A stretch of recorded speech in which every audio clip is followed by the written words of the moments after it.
Olá a todos, sejam bem-vindos a mais uma semana e a mais um estudo da lição da Escola Sabatina. Já estamos quase a entrar na reta final do estudo deste trimestre, no qual nos propusemos estudar acerca do livro de Apocalipse. Certamente que tem sido benéfico para todos e, mais uma vez, contamos com o pastor Paulo Cordeiro, seja bem-vindo, que nos vai ajudar aqui neste mesmo estudo. Vamos falar hoje do capítulo 14, que digamos que dissemos há 2 semanas atrás que estávamos a chegar ao coração do livro do Apocalipse e agora vamos confirmar e consolidar isso mesmo. Vou pedir ao pastor para começar com uma oração. Senhor nosso Deus, nosso bom Pai, muito obrigado, Senhor, pelo privilégio que me dás a mim e ao irmão Filipe Reis de podermos estar aqui para poder explanar a Tua Palavra e poder transmitir estas poderosas verdades contidas na Tua revelação. Senhor, nós temos a plena consciência que o poder não está em nós, o poder está apenas e só em Ti e na Tua Santa Palavra. Então suplicamos, Senhor, que o Espírito da Verdade, o Espírito Santo, o mesmo que inspirou os autores da Bíblia, seja o mesmo agora que nos venha assistir para podermos explanar da melhor forma aquilo que está claramente revelado na Tua Palavra. Senhor, que aqueles que nos ouvirem possam também ser tocados pelo Espírito Santo para compreenderem este importante tema das 3 mensagens angélicas. Senhor, fica connosco, orienta-nos e dirige-nos, tudo isto nós te pedimos e pela fé te agradecemos, em nome de Jesus Cristo, o nosso Salvador e Senhor. Amém. Pastor, ainda antes de entrarmos no assunto que introduzi muito brevemente há pouco, eu queria fazer apenas uma pequena nota para quem assiste. Nós temos recebido imensas mensagens, seja diretas, seja comentários no canal, acerca dos vídeos. E como é praticamente impossível responder a todos, eu queria, e o pastor certamente partilha e subscreve, queria aproveitar aqui a ocasião para agradecer a todos aqueles que nos escrevem, que mandam mensagens com os seus incentivos, com o seu encorajamento para continuarmos com o estudo da lição da Escola Sabatina, em particular deste assunto que aqui está.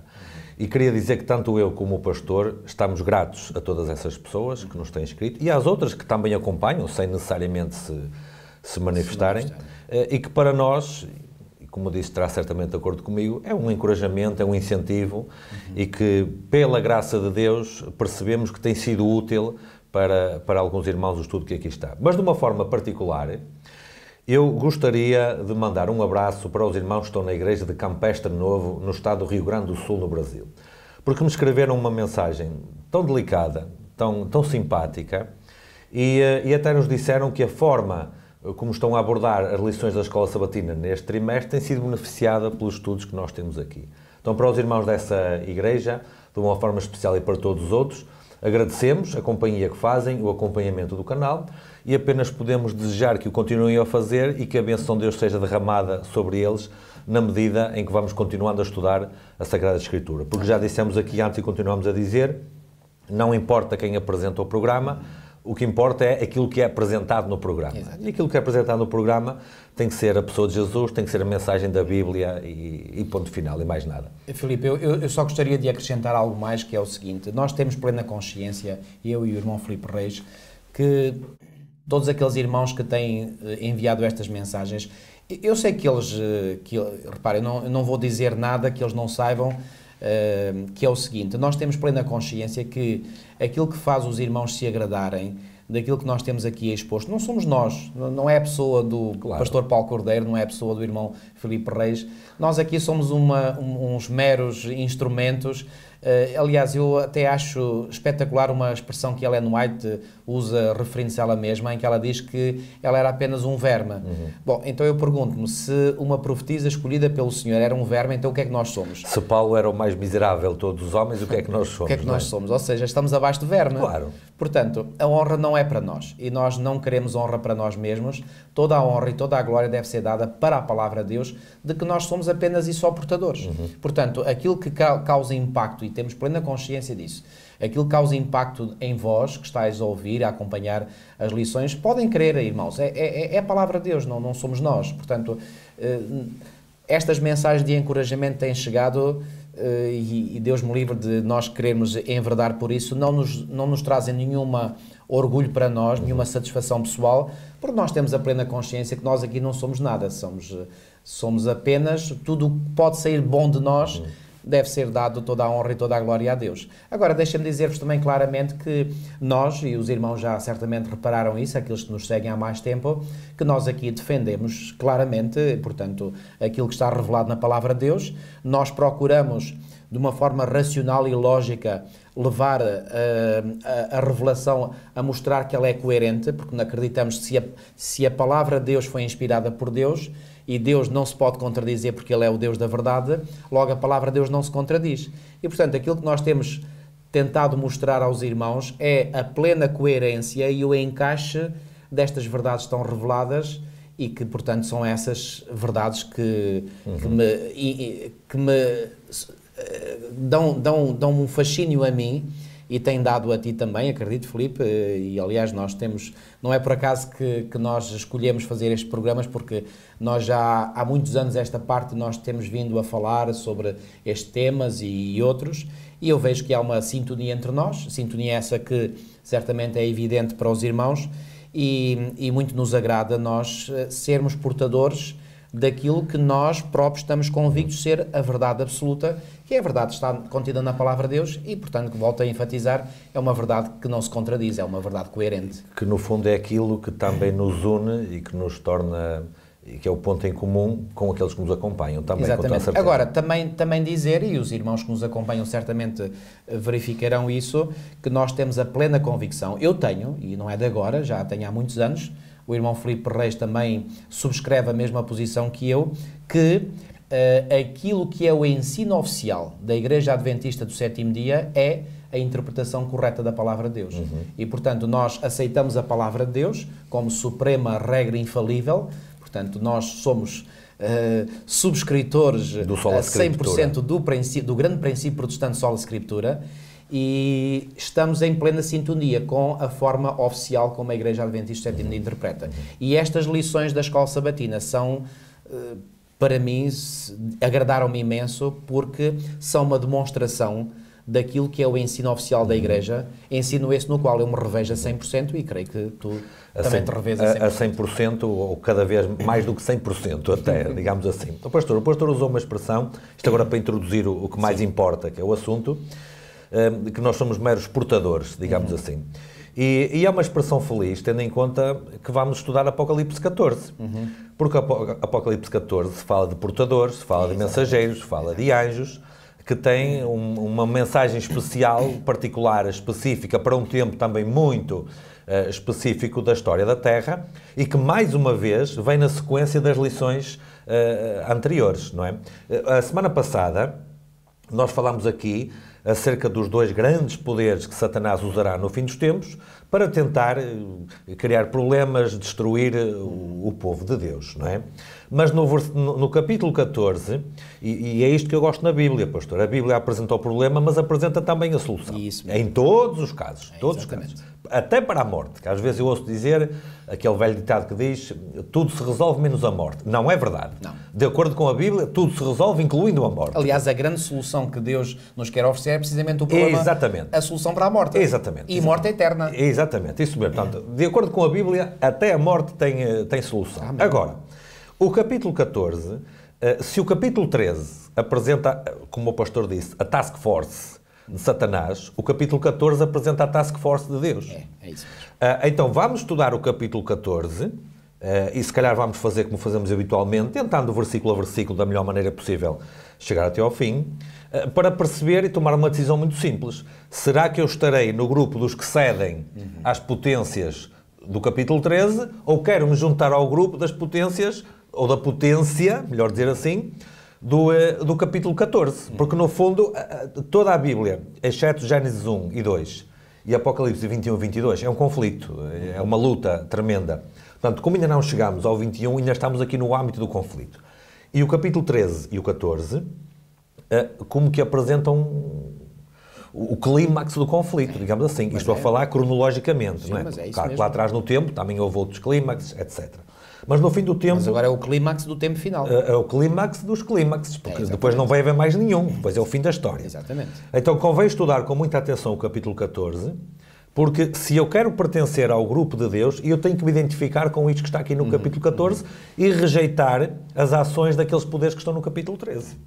Filipe, antes de comentar aquilo que acabaste de dizer, eu gostaria de introduzir aqui mais uma nota, que é o seguinte: ao falar de Apocalipse 14 e em particular das 3 mensagens angélicas, particularmente as 3 mensagens angélicas, eu sinto-me como se estivesse, vou usar uma expressão que é muito comum, pelo menos aqui em Portugal, eu sinto na minha praia, porque quando eu fiz o curso de Teologia no Seminário Adventista de Collonges, em França, cada aluno de Teologia é convidado a fazer uma tese final de curso, que é chamado em francês mémoire, ou seja, uma memória. Pronto, em português não usamos essa expressão memória, mas usamos a expressão tese. E a tese que eu escolhi para fazer no final do meu curso de Teologia foi precisamente as mensagens dos 3 anjos. E foi-me dada a oportunidade, aliás, fazia parte, portanto, dos regulamentos académicos da Faculdade Adventista de Teologia, que ou o aluno escolhia fazer um memoire ou então fazer um trabalho de teologia prático, ou seja, com uma vertente mais prática. E eu escolhi fazer precisamente esse trabalho de teologia mais prático. Na prática, isto resultou num comentário que eu preparei e que foi publicado, portanto, para o 4º trimestre de 1994, já lá vão uns bons anos, porque o assunto do trimensário do 4º trimestre de 1994 foi precisamente as 3 mensagens angélicas. E eu, cedo no meu curso de Teologia, talvez no meu 2º, 3º anos, eu percebi que toda a mensagem adventista está condensada, está resumida nas 3 mensagens angélicas. E então, como eu me revia, e aliás, quando eu iniciei o meu curso de Teologia, eu já me revia na mensagem bíblica. Mas o estudo ainda me ajudou a ganhar mais certezas. E, portanto, eu pensei, eu não tenho dúvidas nenhumas sobre a mensagem que a Igreja Adventista do 7º dia proclama ao mundo. E, portanto, eu me revi nas 3 mensagens angélicas. Então, eu quis preparar a minha tese de fim de curso que fosse as 3 mensagens angélicas.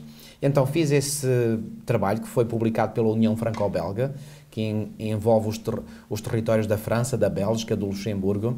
Tive o privilégio, porque fui convidado a isso, a expor esse meu trabalho a um grupo de monitores de escola sabatina de toda a Federação Suíça Romanda, na Suíça, porque eu estava na altura a fazer um trabalho lá na Clínica Adventista La Linière, como enfermeiro, e então lembro-me que foi em setembro de 1994, apresentei esse assunto e foi muito apreciado, ou seja, este tema para mim é um tema absolutamente apaixonante.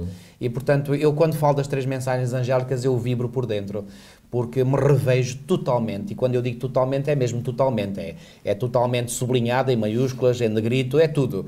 Portanto, revejo-me a 100% nestas mensagens. Portanto, aliás, eu ao ler este trimensário, eu mais uma vez, não é pela primeira vez, mais uma vez, eu exclamei para mim mesmo, mas como a mensagem adventista é tão linda, é tão atraente, é tão maravilhosa, porque é um bolo tão coerente, tão espetacular, e isto enche-me intelectualmente, espiritualmente, enfim, a todos os níveis. E, portanto, eu não me consigo rever em nenhuma outra mensagem, a não ser nas 3 mensagens angélicas. Aliás, pastor, eu ainda acrescento um adjetivo, que é urgente. Aliás, estes últimos capítulos que nós temos falado no estudo desta escola sabatina são muito mais importantes e específicos para nós hoje do que eram há 20, 30, 40, 50, 60 anos atrás. Já nem vou falar muito mais. Inclusive, a relevância irá aumentando. Cada vez mais. Inclusive, muitas vezes a liderança da Igreja, e a Igreja de uma forma geral, é acusada por não estar a dar o sonido certo à trombeta. Bom, todos os anos nós temos 4 temas das lições da Escola Sabatina, porque só há 4 trimestres, claro. Sim. O ano passado nós tivemos preparação para o tempo do fim. Este ano nós temos o livro de Apocalipse. No próximo ano, 2020, nós teremos um estudo sobre Daniel. Bom, sendo que só pode haver 4 temas por ano, nestes 3 anos, 25% dos assuntos são sobre o tempo do fim. São sobre a profecia para o tempo do fim. Bom, quando há esta acusação de que não estamos a pregar ou a ensinar o povo aquilo que devíamos ensinar, embora admitindo que isso possa ser verdade em determinadas Em casos circunstâncias, pontuais, a nível da Igreja Mundial jamais posso concordar com uma afirmação destas diante esta vontade que a Igreja Mundial tem de colocar estes assuntos perante os irmãos. E com o trimensário, portanto, cada membro da Igreja, a nível mundial, tem acesso direto ao pensamento oficial da Igreja. Claro. E, portanto, mesmo que possa confrontar-se com alguém, um membro da Igreja ou até um líder da Igreja que não pense exatamente ou não subscreva a 100% o pensamento oficial da Igreja, pois bem, não tem que se orientar por essas pessoas, tem que se orientar por aquilo que a Igreja Mundial publica. E volto a dizer, aquilo que a Igreja Mundial publica, eu revejo-me a 100%. Muito bem, vamos lá então para começar. o capítulo 14. Ok. E podemos começar pelo versículo 1, naturalmente, não é? Ou quer fazer um resumo primeiro? Eu vou retomar um bocadinho um pensamento que eu já aqui apresentei em lições anteriores, e que é o seguinte. Portanto, nós temos que ver, aliás, tu já falaste, mas eu vou só elaborar um bocadinho mais acerca do que já disseste, Filipe, que é o seguinte. O livro do Apocalipse é fantástico porque mostra este conflito entre o bem e o mal taco a taco, ou seja, etapa a etapa, ou seja, nós vemos o inimigo com as suas forças a fazer guerra contra Deus, e o seu povo e Deus a defender o seu povo. A defender o seu povo e a reagir. Outra vez o inimigo a fazer outro ataque e Deus a responder. Outra vez o inimigo e Deus a responder. Ou seja, o livro do Apocalipse, posso dizer que ao longo da história mostra a progressão deste conflito taco a taco. Ora bem, quando chegamos ao final, portanto, e o centro do livro do Apocalipse, que é precisamente os capítulos 12, 13 e 14, ou seja, eu já disse que no pensamento bíblico, aquilo que é o mais importante está no meio, ok? E, portanto, no meio está o mais importante que é, ou seja, o epílogo do grande conflito, ou seja, como o grande conflito vai terminar. Então, quando nós lemos Apocalipse 13, nós podemos ficar, digamos, de queixo pendurado, entre aspas, ao imaginar o poderio enorme que Satanás vai ter ao usar-se de dois grandes poderes, que é o poder representado pela besta que sobe do mar e o poder representado pela besta que sobe da terra, usar esses dois poderes na sua luta contra o povo de Deus.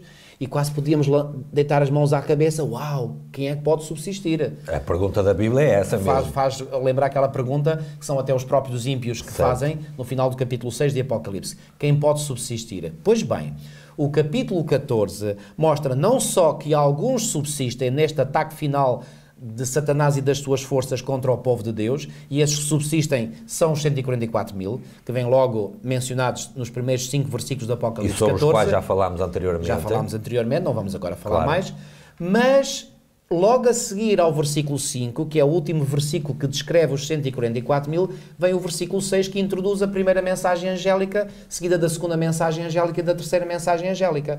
Ou seja, há aqui uma conexão. E que conexão é essa? É muito simples. O povo vitorioso, que é descrito como sendo os 144 mil, é apresentado. Logo a seguir é apresentado aquilo que fez desses os vencedores. Ou seja, pastor, não apenas ficam na retaguarda a defenderem-se, eles vão para o ataque também. Exatamente. Ou seja, as 3 mensagens angélicas são as mensagens de origem celestial, nunca esquecer isto, não foi nenhum ser humano que se lembrou de dizer, vamos pregar isto no tempo do fim. Não, porque João até diz que vê anjos a voar pelo meio do céu, não diz ver pessoas na terra. Isto são, embora nós saibamos que esses anjos simbolizam, representam o povo de Deus. Sim, mas trazem uma mensagem que não é da terra, trazem uma mensagem esse é o ponto. Esse é o ponto, ou seja, estas mensagens não são de origem humana, são de origem celeste. Proclamadas por seres humanos. Por seres humanos, mas de origem celeste. Ok? E então são essas mensagens que formatam os 144 mil, e não só as mensagens formatam os 144 mil, eles foram formatados também pela pregação das mesmas.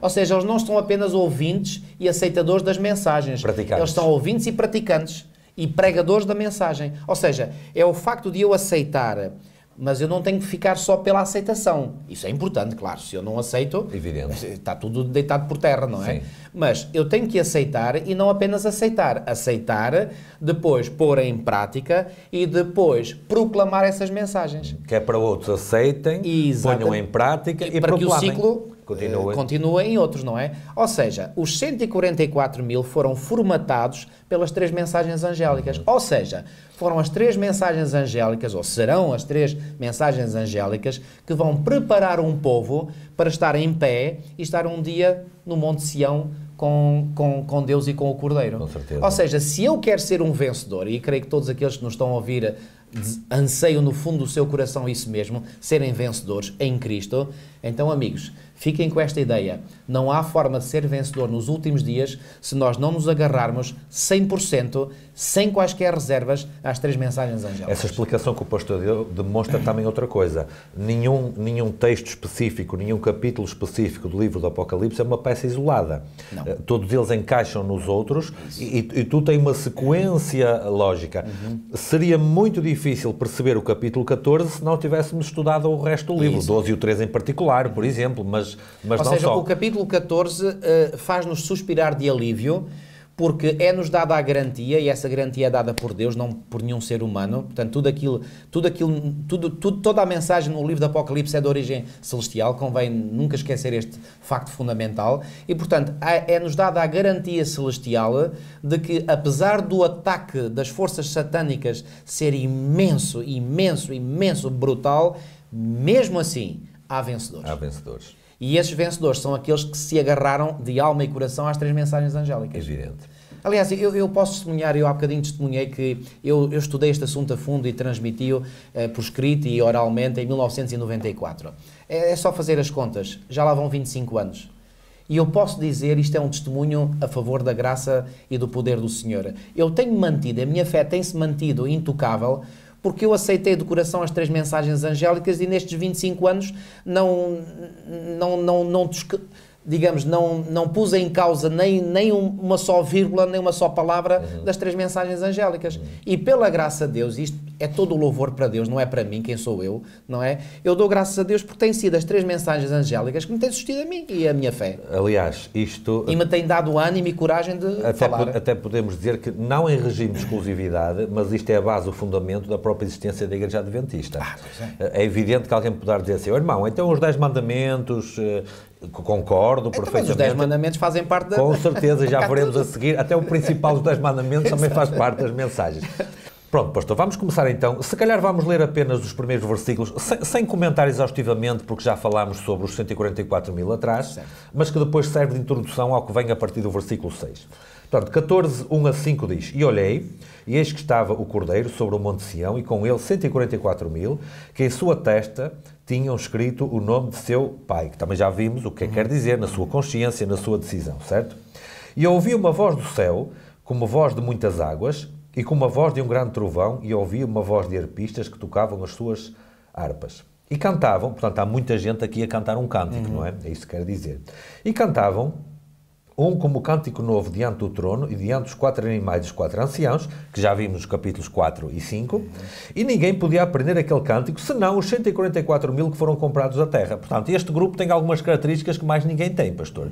Só podem entrar no templo, só eles é que podem entrar, cantam este cântico, mas ninguém pode aprender. Já vimos que é um grupo especial, certo? Estes são os que não estão contaminados com mulheres porque são virgens. Estes são os que seguem o Cordeiro para onde quer que vá. Estes são os que dentre os homens foram comprados com primícias para Deus e para o Cordeiro. Acho que está aqui um bom resumo daquilo que dissemos acerca dos 144.000, não é? Sem dúvida.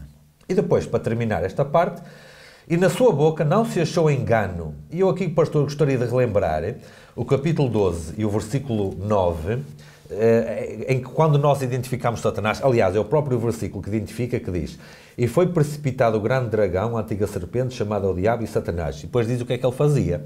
Engana todo o mundo.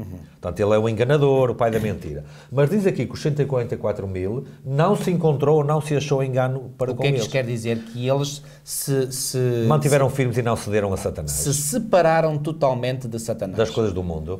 Ou seja, Satanás é o mentiroso e pai da mentira, como Jesus disse em João 8,44. O facto de os 144.000 não se achar neles, não se achou mentira na sua boca, significa que eles cortaram todas as rédeas com Satanás. Todos os pontos de ligação estão cortados. Ou seja, eles estão totalmente Cristo. E a confirmação disso está na última parte do versículo 5. Porquê? Porque são irrepreensíveis diante do trono de Deus. Exatamente. Ou seja, não há motivo de repreensão. Não há engano. Aqui a minha versão diz não tem mácula. Não tem mácula. Estão imaculados. Imaculados, brancos, sem mancha, exatamente, irrepreensíveis. Muito bem. Nunca esquecer, atenção, nunca esquecer que esta justiça imaculada que eles possuem, claro, é um dom da graça de Deus. E é 0% de mérito deles. É a justiça justiça de Cristo, que isso é imputada. Mas só é imputada àqueles que querem. Com certeza. Não àqueles que não querem. Mas aqueles que querem, o Senhor faz isso, com toda a certeza. Isso, e faz com todo o gosto. Bom, pastor, está aqui mais uma vez a recuperar os 144 mil e agora vamos entrar na parte essencial. Agora vamos entrar nas mensagens que formataram estes 144 Exatamente, isso mesmo. E portanto, nós temos versículo 6, 14:6 diz: E vi outro anjo, e o autor da lição, o pastor Ranco, mais uma vez relembra, e bem, que quando vemos aqui anjo nestes contextos proféticos, está a falar de um mensageiro. E aqui eu tenho que relembrar o que a palavra grega para anjo, que é angelos, significa isso mesmo também, mensageiro. E eu tenho que relembrar aquilo que nós dissemos na lição número 1, que é a cadeia de transmissão de uma mensagem. O pai entrega ao filho, o filho entrega ao seu anjo, o seu mensageiro, o anjo entrega ao profeta e o profeta entrega à igreja. Exato. Portanto, aqui o profeta está a contemplar algo que os anjos estão a fazer. E ao redigi-lo está a entregar à igreja, não é?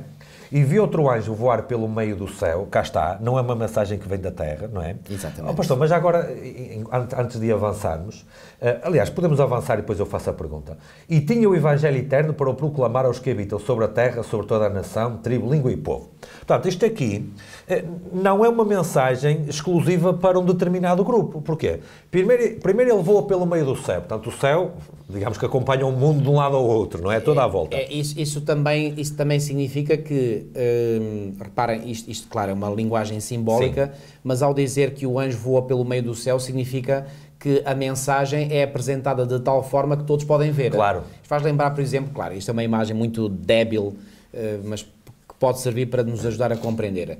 Às vezes, por exemplo, no verão, quando estamos nas praias ou quando estamos assim à beira-mar, vemos aquelas avionetas passarem com faixas grandes. Quer dizer, quando passa a avioneta, toda a gente vê. Toda a gente olha, claro, e toda a gente lê. Ou seja, isto é uma imagem para mostrar que a mensagem é apresentada de tal forma que ninguém no mundo vai ficar indiferente. Vão todos olhar e ver, e isso ouvir. Isso é confirmado pela última parte do versículo, que diz que a mensagem, ou as mensagens, são para proclamar sobre toda a terra, toda a nação, tribo, língua e povo. Portanto, ninguém fica de fora. Exato. Outro detalhe interessante é que o anjo não está parado, está a voar.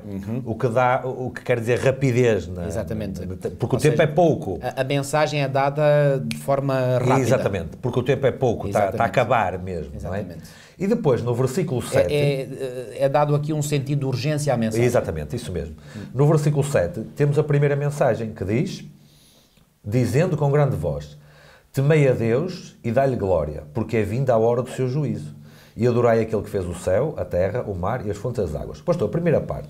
Temei a Deus e dai-lhe glória, porque é vinda a hora do seu juízo. Isto parece que evoca logo aqui 1844, porque profeticamente o último grande juízo e o juízo de todas as eras, digamos assim, começou no final dos 2300 dias de Daniel 8:14. Certo. E quando neste contexto profético do fim dos tempos, nós vemos aqui que a razão pela qual devemos temer a Deus e dar-lhe glória é porque é vinda a hora do seu juízo, imediatamente nos empurra para essa data. Sem dúvida, sem dúvida. E reparem, se esta mensagem tem que ser dada, e ela vai ser dada, e esta mensagem contém nela esta indicação de que é chegada a hora do seu juízo, ora, a palavra aqui, hora, é algo que indica algo específico.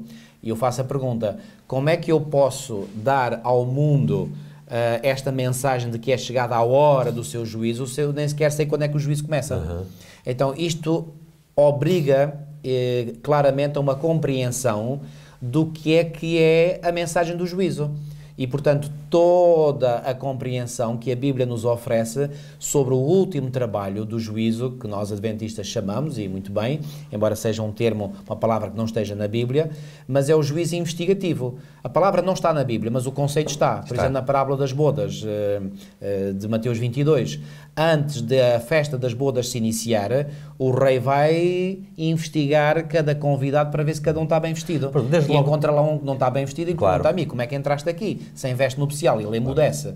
O que dá a entender que ele tinha toda a possibilidade de entrar ali com veste nupcial, só que não entrou com veste nupcial simplesmente porque não quis. E sabia que estava mal. Exatamente. Claro. Portanto, esse trabalho representado na parábola das bodas pelo rei que vai investigar é o juízo investigativo. Pastor, já agora, apenas um pequeno parêntese. Este princípio do juízo investigativo, embora enunciado neste contexto específico, também não é nada novo. No Jardim do Éden, antes da expulsão de Adão e Eva, houve um juízo investigativo. Exatamente.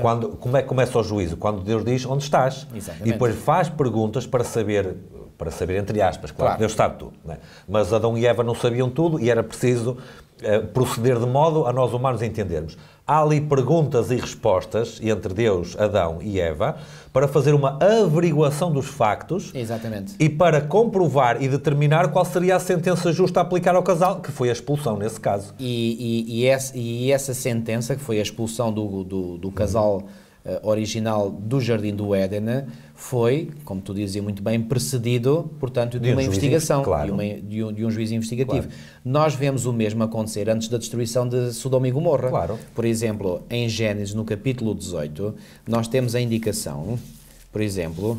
Enquanto o pastor procura, Sim. no Jardim do Éden, esse juízo investigativo foi para aferir, em termos da sentença pronunciada pelo justo juiz, se Adão e Eva continuariam no paraíso ou se teriam que ser expulsos. Exatamente. Este último juízo investigativo faz exatamente a mesma coisa. Vai definir quem é que tem direito, pelos méritos de Cristo, a voltar ao paraíso ou quem não tem esse direito. Não tem esse direito.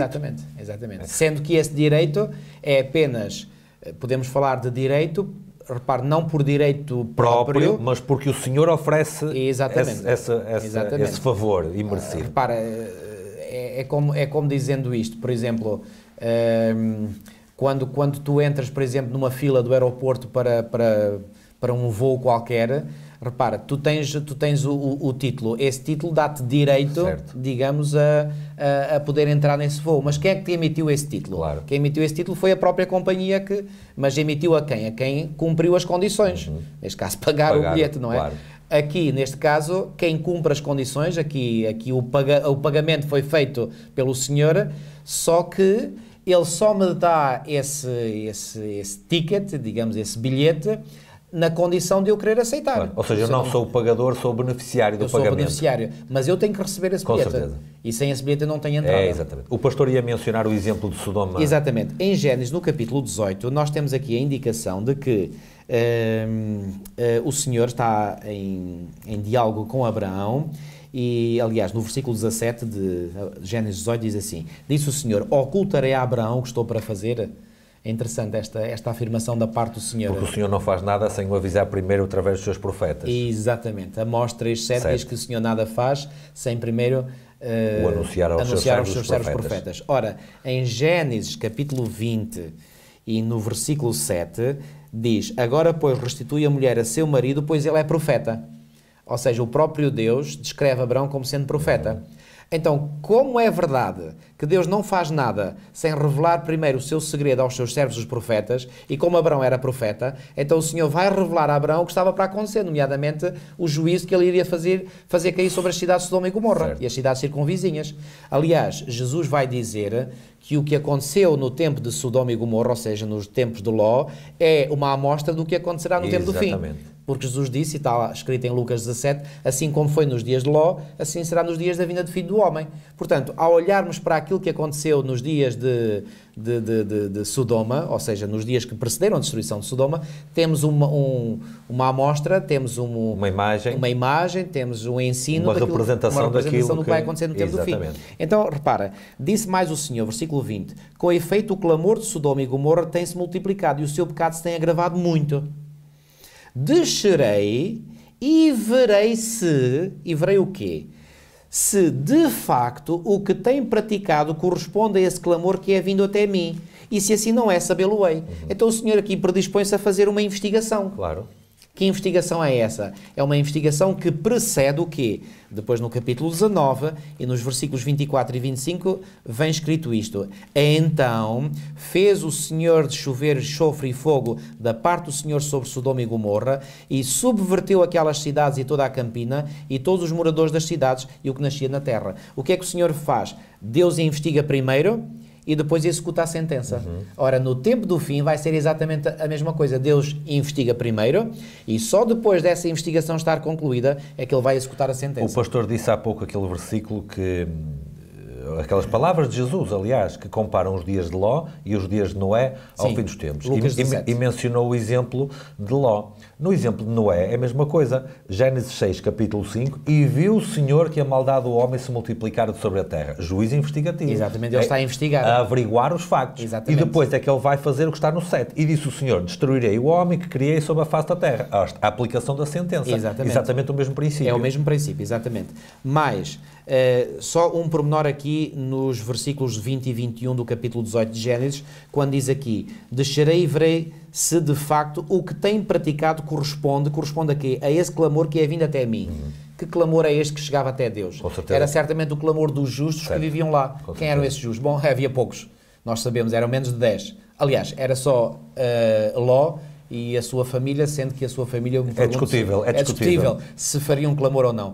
Mas isto para dizer o quê? Havia um justo que estava a clamar e Deus, em resposta a esse clamor, nós vimos isso no caso das trombetas, que as trombetas são juízos de Deus, que vêm em resposta a quê? Às orações do povo de Deus. Até quando nos julgarás e vingarás o nosso sangue. Aquela imagem, portanto, que do fogo sai do incensário, etc., do altar, etc. Portanto, os juízos de Deus, representados nas trombetas que já estudámos, são a resposta às orações. Aqui o juízo, a sentença que Deus executa sobre as cidades, vem em resposta a um juízo esse que é a resposta de Deus ao clamor que chegou até ele.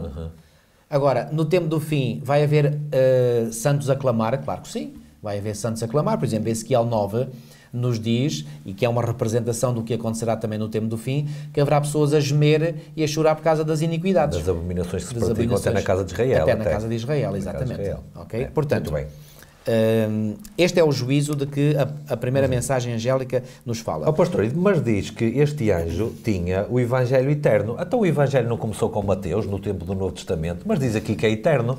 Então começou com Mateus. Porque quando nós falamos em Evangelho, o que é que imediatamente vem à nossa mente? Mateus, Marcos, Lucas, João. Isso é que é o Evangelho, quer dizer, dividido em 4. Bom, a palavra Evangelho é uma palavra grega, é o Evangelion, quer dizer boa nova. Que boa nova é esta? É a boa nova de que Deus é o vencedor das forças do mal. Então já vem lá atrás, desde o Jardim do Éden, quando Adão e Eva foram cobertos, não com a roupa que eles tinham preparado, mas com algo que o Senhor tinha preparado para eles. Simbolicamente, como é evidente. Tu estás no bom caminho, mas ainda não disseste tudo. Porque o Evangelho ainda vem antes do Éden. Porque foi antes da fundação do mundo. Exatamente. Que ele foi... Aqui no capítulo 13, diz aqui no versículo 8, e adorá-la-ão, portanto a besta, quem? Todos os que habitam sobre a terra, com uma exceção. Que exceção é essa? Aqueles cujos nomes não foram escritos no livro da vida do Cordeiro, que foi morto desde a fundação do mundo. Ou seja, haverá um grupo, que será minoritário, que não adorarão a besta. Esses são aqueles cujos nomes estão escritos no livro da vida do Cordeiro. Porque aqui diz, pela negativa, que aqueles que adorarão a besta são aqueles cujos nomes não foram escritos no livro da vida do Cordeiro. O que subentende que aqueles que têm os seus nomes escritos no livro da vida do Cordeiro, esses não adoram a besta. E depois diz que o Cordeiro foi morto desde a fundação do mundo. O apóstolo Paulo, por exemplo, em duas das suas epístolas, por exemplo, em 2 Timóteo 1,9, ele diz-nos algo que vem confirmar que este plano já vem lá muito atrás. Antes de Adão e Eva? Antes de Adão e Eva. Eu vou já fazer outra questão assim. Exatamente. Mas vamos ler o que é que Paulo diz. 2 de Timóteo, portanto, no capítulo 1 e no versículo 9, diz assim: que nos salvou, portanto, falando do Senhor Jesus, Paulo diz, que nos salvou e nos chamou com santa vocação, não segundo as nossas obras, cá está, as nossas obras valem zero, mas conforme a sua própria, atenção, as nossas obras de per si é que valem zero. Valem zero para a atribuição de mérito à própria pessoa. Agora, isso não quer dizer que nós não tenhamos que ter obras, mas essas obras que são válidas são aquelas que Deus produz em nós. E em resultado da conversão e da transformação. Exatamente. E não para atribuir mérito à própria pessoa. Exatamente, que isto fique bem claro, ok? Portanto, não segundo as nossas obras, mas conforme a sua própria determinação e graça que nos foi dada em Cristo Jesus, e nos foi dada em Cristo Jesus quando? Antes dos tempos eternos.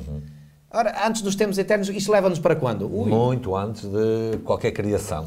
Mas, ou seja, pastor... Ainda há aqui um outro texto. Aliás, estes textos vêm mencionados pelo autor na lição de domingo. Sim. Domingo 3 de março. Enquanto o pastor procura, o que eu estou a deduzir, e isto é quase um raciocínio retórico, é que, na verdade, Deus já tinha o plano todo preparado mesmo antes de haver o problema. Exatamente. Ou seja, as boas novas do Evangelho, elas apenas foram colocadas em prática, porque desde sempre existiram. Exatamente, exatamente. Reparem, eu às vezes faço esta comparação. Quando alguém, por exemplo, instala um sistema de alarmes em casa, ou na sua empresa, ou firma, ou seja lá onde for, repare, ele não está a instalar aquilo porque ele tem vontade que aquela casa seja assaltada. É exatamente porque ele não quer que a casa seja assaltada que instala um sistema de alarme. Agora, caso a casa venha a ser assaltada, o alarme funciona. O alarme funciona, ou seja, é despoltado o alarme. Mas o alarme não é despoltado se não é necessário. E se não for necessário, o homem fica tranquilo e melhor ainda até. Exatamente. Portanto, o plano da redenção foi todo ele concebido antes da existência do pecado. Se o pecado não existisse, não surgisse na cena, que infelizmente foi o caso, surgiu, pois bem, o plano da redenção simplesmente não era despoltado. Claro. Mas a partir do momento em que o pecado entrou, o sistema já previamente programado foi despoltado. Claro, porque surgiu a necessidade, então Deus implementou. Exato. Implementou, não criou. Não criou, implementou. Já estava digamos, na mente divina. Estabelecido. Okay? E Paulo, numa outra epístola, nesta a Tito, ele diz assim, Tito 1:2, diz assim: na esperança da vida eterna, que o Deus que não pode mentir prometeu antes dos tempos eternos. Mais uma referência, portanto, a um passado bem longínquo, onde estava tudo programado. Ou seja, Deus não foi apanhado de surpresa. Não foi apanhado desprevenido. Agora, o facto de dizermos que Deus não foi apanhado de surpresa ou desprevenido, não dá qualquer, não atribui qualquer responsabilidade do pecado a Deus. Deus não foi o responsável pelo pecado, certo? Assim como não vamos dizer que o facto de um ladrão assaltar uma casa, isso é da responsabilidade do alarme, claro, do sistema de alarme que lá está. Isso seria um absurdo, não é? Completo. Portanto, da mesma forma é um absurdo afirmar que Deus é o responsável pelo pecado. Claro. Ó pastor, em relação ao temer a Deus e dar-lhe glória, muitas pessoas olham para o temer a Deus e imediatamente evocam aquela ideia medieval que a Igreja prevalecente impunha às pessoas de que tínhamos que temer, no sentido de ter medo, ter receio, porque Deus vem para nos castigar se não lhe fizermos a vontade. Esse não é o princípio bíblico. Não. Temer a Deus no pensamento bíblico, este é um conceito que eu explorei muito também quando preparei aquele meu trabalho. O temer a Deus no pensamento bíblico é equivalente a três coisas.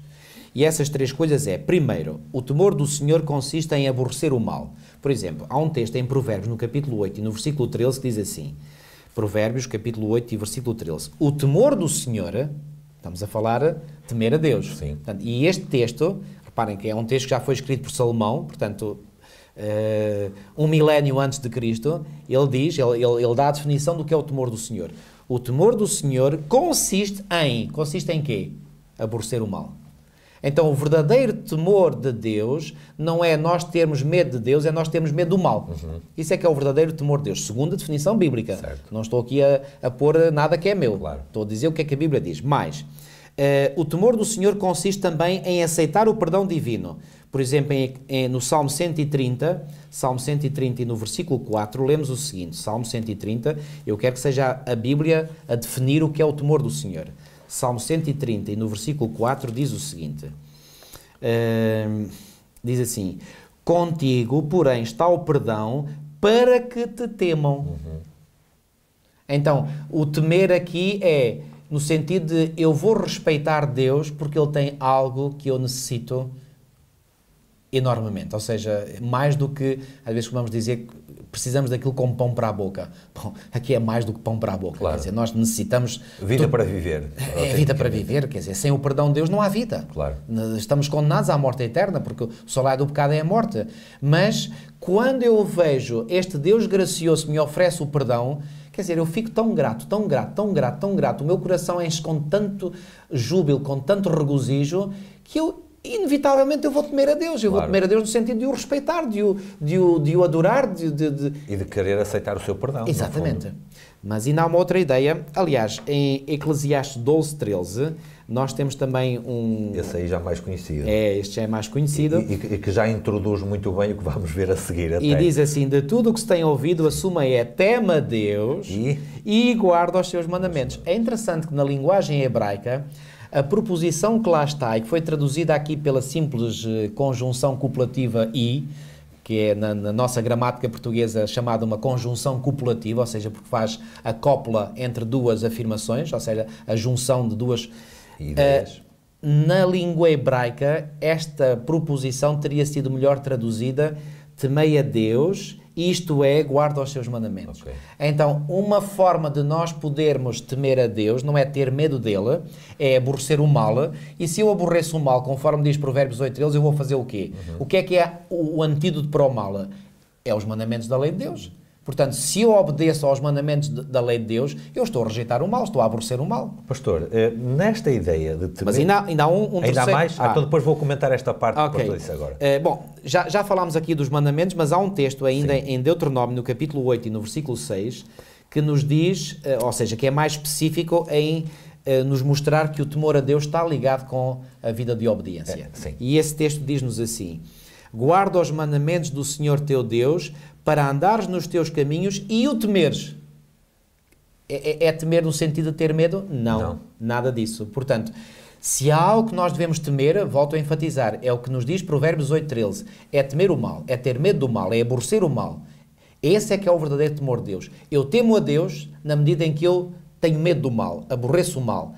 E se aborreço o mal, obviamente que eu vou querer andar nos caminhos da obediência aos mandamentos de Deus. E assim eu estou a temer a Deus, estou a respeitá-lo, estou a honrá-lo, estou a glorificá-lo. Isto é que é o temor a Deus que é exigido ao mundo inteiro, ou que é proclamado ao mundo inteiro através da primeira mensagem angélica. Dentro dessa ideia de que o temor do Senhor está intimamente ligado à guarda dos seus mandamentos, além dos outros aspectos que mencionou também, a mensagem do primeiro anjo termina com a frase: e adorai aquele que fez o céu, a terra, o mar e as fontes das águas. Isto é a linguagem que nós encontramos Êxodo 20. Êxodo 20, e particularmente aonde? No versículo sobre o sábado. No quarto mandamento, Exatamente, no mandamento, eu quis dizer mandamento em vez do versículo, sobre o sábado, porque a expressão adorai aquele que fez o céu, a terra, o mar e as fontes das águas, ela é quase um copy-paste literal, não é exatamente, mas quase, da razão pela qual nos é apresentada para observar o sábado do quarto mandamento. Isso mesmo. Aliás, é melhor lermos o texto. Com certeza. Êxodo 20, 8 a 11.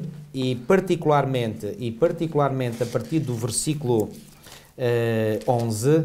Portanto, nos versículos 8, 9 e 10 é-nos dito que nós devemos lembrar-nos do dia de sábado para o santificar, que devemos trabalhar 6 dias e fazer toda a sua obra, mas que o sábado, o 7º dia, é o sábado do Senhor teu Deus. E depois no versículo 11 é-nos introduzida a razão pela qual nós devemos guardar o sábado. Porque o quê? Em 6 dias fez o Senhor o quê? Os céus e a terra e o mar e tudo o que neles há, e ao 7º dia descansou. Ou seja, aponta este texto, esta última frase da mensagem do primeiro anjo, aponta para o quarto mandamento. Sem dúvida. E o quarto mandamento aponta para um Deus Criador. Sem dúvida. Mas ainda há outro aspecto que eu quero destacar, pastor, é que a mensagem do primeiro anjo diz para adorar o Senhor do sábado, isto agora estou a explicar por outras palavras, mas que quer dizer exatamente o que está aqui. Adorai o Senhor do sábado, que Ele é o Criador. Isto é um contraponto total com a mensagem de Apocalipse 13 e no versículo 4, onde diz: e adoraram o dragão que deu à besta o seu poder. Exatamente. Ou seja, temos aqui, quer dizer, não pode haver mais extremos, mais oposição. Exatamente. Aqui. É as antípodas. São os senhores do conflito aqui. As antípodas é um termo que se usa muito na geografia para significar 2 pontos no globo terrestre que estão em total oposição um ao outro. Exatamente. Ou seja, portanto, aqui a oposição não podia ser maior. No capítulo 13 aparece o falsificador, aparece o mentiroso, que reclama adoração para si mesmo, certo? Isso. No versículo 14, no capítulo 14, vem um anjo que diz: não é bem assim. A adoração é devida ao Senhor do sábado, ao Deus Criador. Nem mais. Nem é preciso muita explicação em relação a isto, pastor. As pessoas aqui não é uma questão tanto de compreensão intelectual, é de aceitação. Não, eu acho que às vezes dizem que o Apocalipse é tão difícil, eu não consigo perceber dificuldade nenhuma aqui nisto, sinceramente. Aqui é uma questão de aceitação. Ou eu aceito uma proposta, a proposta feita pela besta, não é? Ou eu aceito a proposta divina. Feita por Deus. Não vai nada. Muito simples. É tão simples quanto isso. E mais uma vez o que é que acontece? No capítulo 13... nós temos a besta a reclamar adoração para si mesmo. No capítulo 14, Deus entra em ação a dizer quem é que deve ser adorado. E não deixa de ser interessante que o programa de Deus é dado após... Ou seja, podia-se pensar que... Não, porque é que Deus não apresenta primeiro o seu programa e depois vem a besta e que... Não. A besta introduz o seu programa primeiro e depois vem Deus e diz assim... Quem tem a última palavra sou eu. Exatamente. E eu gosto dessa ideia. Ou seja, o facto de as 3 mensagens angélicas serem apresentadas aqui no livro do Apocalipse como seguindo-se a seguir ao apelo da besta, mostra que Deus intervém na história e intervém na história a dizer, calma, quem tem a última palavra sou eu. E, portanto, vocês foram ensinados a fazer isto assim, assim, assim, mas eu agora venho repor a verdade e dizer, não é como vos ensinaram, é como eu estou a dizer. E, portanto, Deus não está a forçar ninguém, claro. Deus nunca força, apenas está a esclarecer. Agora resta a cada um usar uma coisa que é extremamente poderosa, que é o poder de decisão. E então cada um decidirá a quem quer obedecer, a quem quer adorar, a quem quer servir. No fundo é isto. É engraçado, pastor, que este primeiro anjo, ele faz um apelo, temei a Deus, dá-lhe glória. Isto é um apelo. Mas no versículo 16 do capítulo 13, diz, portanto, Apocalipse 13, 16, e faz que a todos, pequenos e grandes, ricos e pobres, lhes seja colocado um sinal na sua mão. Aqui não há apelo nenhum, aqui há uma obrigação. Ou seja, o comportamento destes dois senhores é completamente diferente. Satanás obriga, Satanás impõe. Deus manda um anjo fazer um apelo para quem quiser o aceitar de livre vontade e de livre consciência. Exatamente. Eu gosto muito de uma frase que vem aqui na lição de domingo, em que o autor diz assim o mundo, mesmo no final do texto, assim o mundo será presenteado com duas mensagens rivais. Cada uma com o objetivo de conseguir a fidelidade do povo da terra. Ou seja, no tempo do fim, toda esta confusão que nós hoje ainda vivemos, esta confusão vai tender a desaparecer. Porquê? Porque todo o erro vai aglutinar-se cada vez mais num só campo e a verdade, só uma verdade, vai se aglutinar toda num campo. E, portanto, no tempo do fim, a confusão vai diminuir e eu acho aí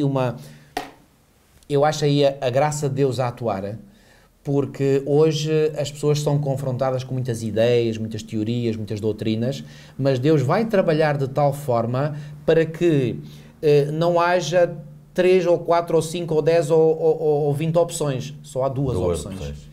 E as pessoas vão compreender claramente que só há 2 caminhos a escolher. Só há 2 opções em cima da mesa.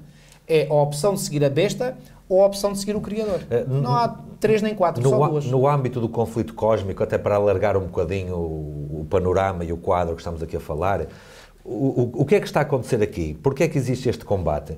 Porque na Bíblia a Bíblia ensina que Satanás dizia, como sua alegação e seu propósito, acima das estrelas de Deus exaltarei o meu trono. Eu serei semelhante ao Altíssimo. Ou seja, ele está a reclamar para si mesmo algo que é uma prerrogativa do próprio Deus. Exatamente. Apenas Deus deve ser adorado. Exatamente. E através dos seus instrumentos, no capítulo 13, que falámos a semana passada, o que é que Satanás quer? Quer que aquela adoração que é devida a Deus, unicamente a Deus, e que ele pode reclamar, aliás, até faço aqui mais um parênteses, pastor. Seja dada a ele. Deus tem o direito de reclamar e exigir a adoração, mas ele não o faz, ele pede, ele apela que as pessoas escolham fazer essa adoração.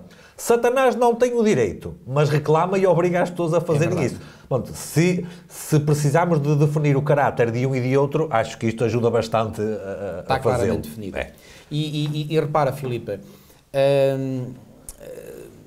repara bem, eu queria aqui introduzir algo que eu creio que é muito importante também. Muitas vezes existe a tendência de nós culparmos ou culpabilizarmos, e de certo modo isto está absolutamente correto, estes poderes que no tempo do fim ganharão preeminência, não é? Portanto, na cena mundial. Agora, não deixa de ser verdade que toda a culpa pela perdição dos ímpios não pode ser atribuída unicamente aos sistemas, a esses sistemas. Porquê que as pessoas seguem os sistemas? Porque são enganadas. São enganadas, mas não só. Porque esses sistemas apresentam uma proposta que agrada ao seu coração carnal não regenerado. Ou seja, as pessoas acabam por se rever no sistema. Ou seja, o sistema não é o único responsável pelo engano. As pessoas têm a última responsabilidade pelo facto de serem enganadas. Correto. E a propósito disso, o apóstolo Paulo não podia ser mais claro. Quando na sua segunda epístola aos Tessalonicenses, no capítulo 2, ele apresenta-nos um facto que já criou na minha mente e continua a criar um grande impacto, porque eu vejo que aquilo que leva as pessoas a serem enganadas é algo que o apóstolo Paulo revela claramente. O que é que ele revela? Vamos ler. 2 Tessalonicenses, no capítulo 2, e a partir do versículo 7, Paulo diz assim: Com efeito, o mistério da iniquidade já opera e aguarda somente que seja afastado aquele que agora o detém. Ou seja, este processo da apostasia, etc., não vem de agora, quer dizer, isto já está em banho-maria, digamos assim, há muito tempo. Só que, claro, no tempo do fim, isto agora vai atingir o seu clímax, claro. Não é? E ele diz: então será de facto revelado o iníquo, a quem o Senhor Jesus matará com o sopro da sua boca e destruirá pela manifestação da sua vinda. Ou seja, aqui o apóstolo Paulo está a dizer que esta manifestação do iníquo vai durar até à manifestação da segunda vinda de Cristo. E depois ele diz: ora, o aparecimento do iníquo é segundo a eficácia de Satanás, com todo o poder e sinais e prodígios de mentira. Cá está. Os sistemas pelos quais Satanás trabalha vão operar segundo este modelo, com todo o poder e sinais e prodígios de mentira. No entanto, escuta bem, ó Filipe, e com todo o engano de injustiça aos que perecem. E porquê? Porque não acolheram o amor da verdade para serem salvos. Ou seja, porquê que estas pessoas se deixam enganar pelo sistema? São enganadas pelo sistema. Porque no seu coração, e isto é uma responsabilidade individual, elas não acolheram o amor da verdade para serem salvas. Ou seja, não acolheram o tal evangelho eterno que nós falámos anteriormente. Não querem aceitar a verdade. E não querem aceitar a verdade porquê? E Paulo vai mais longe e explica porque é que essas pessoas não gostam do amor da verdade, não têm amor pela verdade. Versículos 11 e 12. É por este motivo, pois, que Deus lhes manda a operação do erro. Deus não manda diretamente, mas permite que eles sejam enganados. É como se Deus dissesse assim: então, vocês não querem aceitar a verdade? Pronto, olha, acreditem à vontade no erro. E, portanto, as pessoas são entregues a si mesmas, ok? Deus lhes manda a operação do erro para darem crédito à mentira, a fim de serem julgados todos quantos não deram crédito à verdade. E não deram crédito à verdade porquê? Antes, pelo contrário, deleitaram-se com a injustiça. É porque as pessoas se deleitam com a injustiça que eles não gostam da verdade. Porquê? Porque a verdade vai apontar o dedo para as injustiças que eles estão a cometer, ou seja, vai desmascarar as suas injustiças. E como as pessoas querem continuar nos seus caminhos prazerosos de pecado, não gostam de ouvir a verdade porque a verdade vai contra as suas inclinações. As suas inclinações, exatamente. E então, quando ouvem estes sistemas que o Satanás vai usar para enganar o mundo inteiro, ouvem as propostas desses sistemas, as pessoas vão atrás dessas propostas, porque essas propostas vão ao encontro do seu coração não regenerado. A mente profana não consegue ter prazer e satisfação nas coisas exatamente. santas. Qual foi o ponto que eu quis aqui enfatizar? A responsabilidade última pela perdição das pessoas não deve ser atribuída unicamente ao sistema que as engana. A responsabilidade última pela perdição das pessoas está em cada uma delas. Claro. Individualmente. Porque senão, então, o sistema forçosamente enganaria a todos. Que é uma coisa que não acontece. E não acontece. E porquê que alguns não se deixam enganar pelo sistema? Porque têm amor pela verdade. Claro. E têm amor pela verdade porquê? Porque quando a verdade lhes impactou a mente, eles sentiram assim: mas eu sou pecador. Eu não estou bem, há coisas na minha vida que não estão bem. E a pessoa pensou assim: uau, eu tenho que deixar de fazer certas coisas, eu tenho que começar a fazer outras. Ou seja, o Espírito de Deus começou a trabalhar na mente dessas pessoas e elas deixaram-se convencer, em primeiro lugar, e depois moldar pelo trabalho do Espírito Santo no seu coração. E acabaram por aceitar a verdade. E então, à medida que fazem essa progressão, que o seu caráter é transformado, essas pessoas cada vez mais apreciam a verdade, têm amor pela verdade.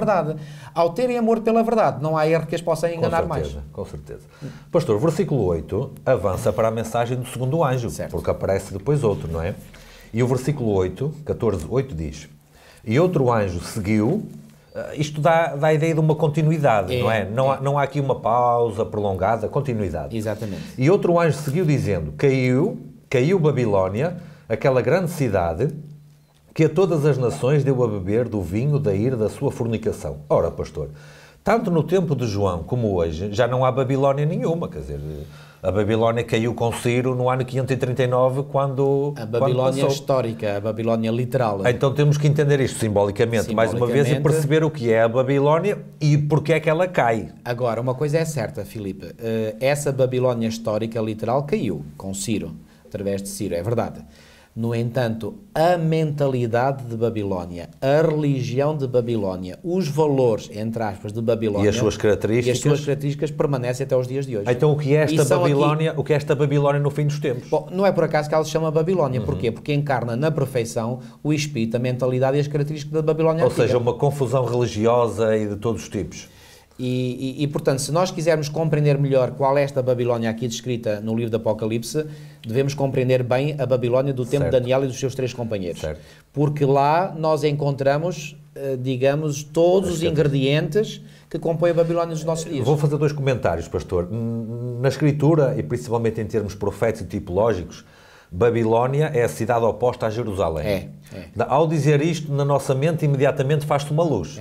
Jerusalém, a cidade de Deus, a cidade do povo de Deus, onde o Senhor veio, morreu, enfim, onde depois ele irá regressar no futuro. Babilónia é o oposto, é o que luta contra, é o que se opõe, é o que tem a mensagem exatamente contrária. É a contrafação, é o espírito humano contra o espírito de Deus. É isso mesmo. Mas diz aqui que caiu. Exato. Caiu esta grande cidade. E caiu porquê? Será que isto tem alguma coisa a ver com a mensagem do primeiro anjo que provoca a queda durante o tempo do segundo?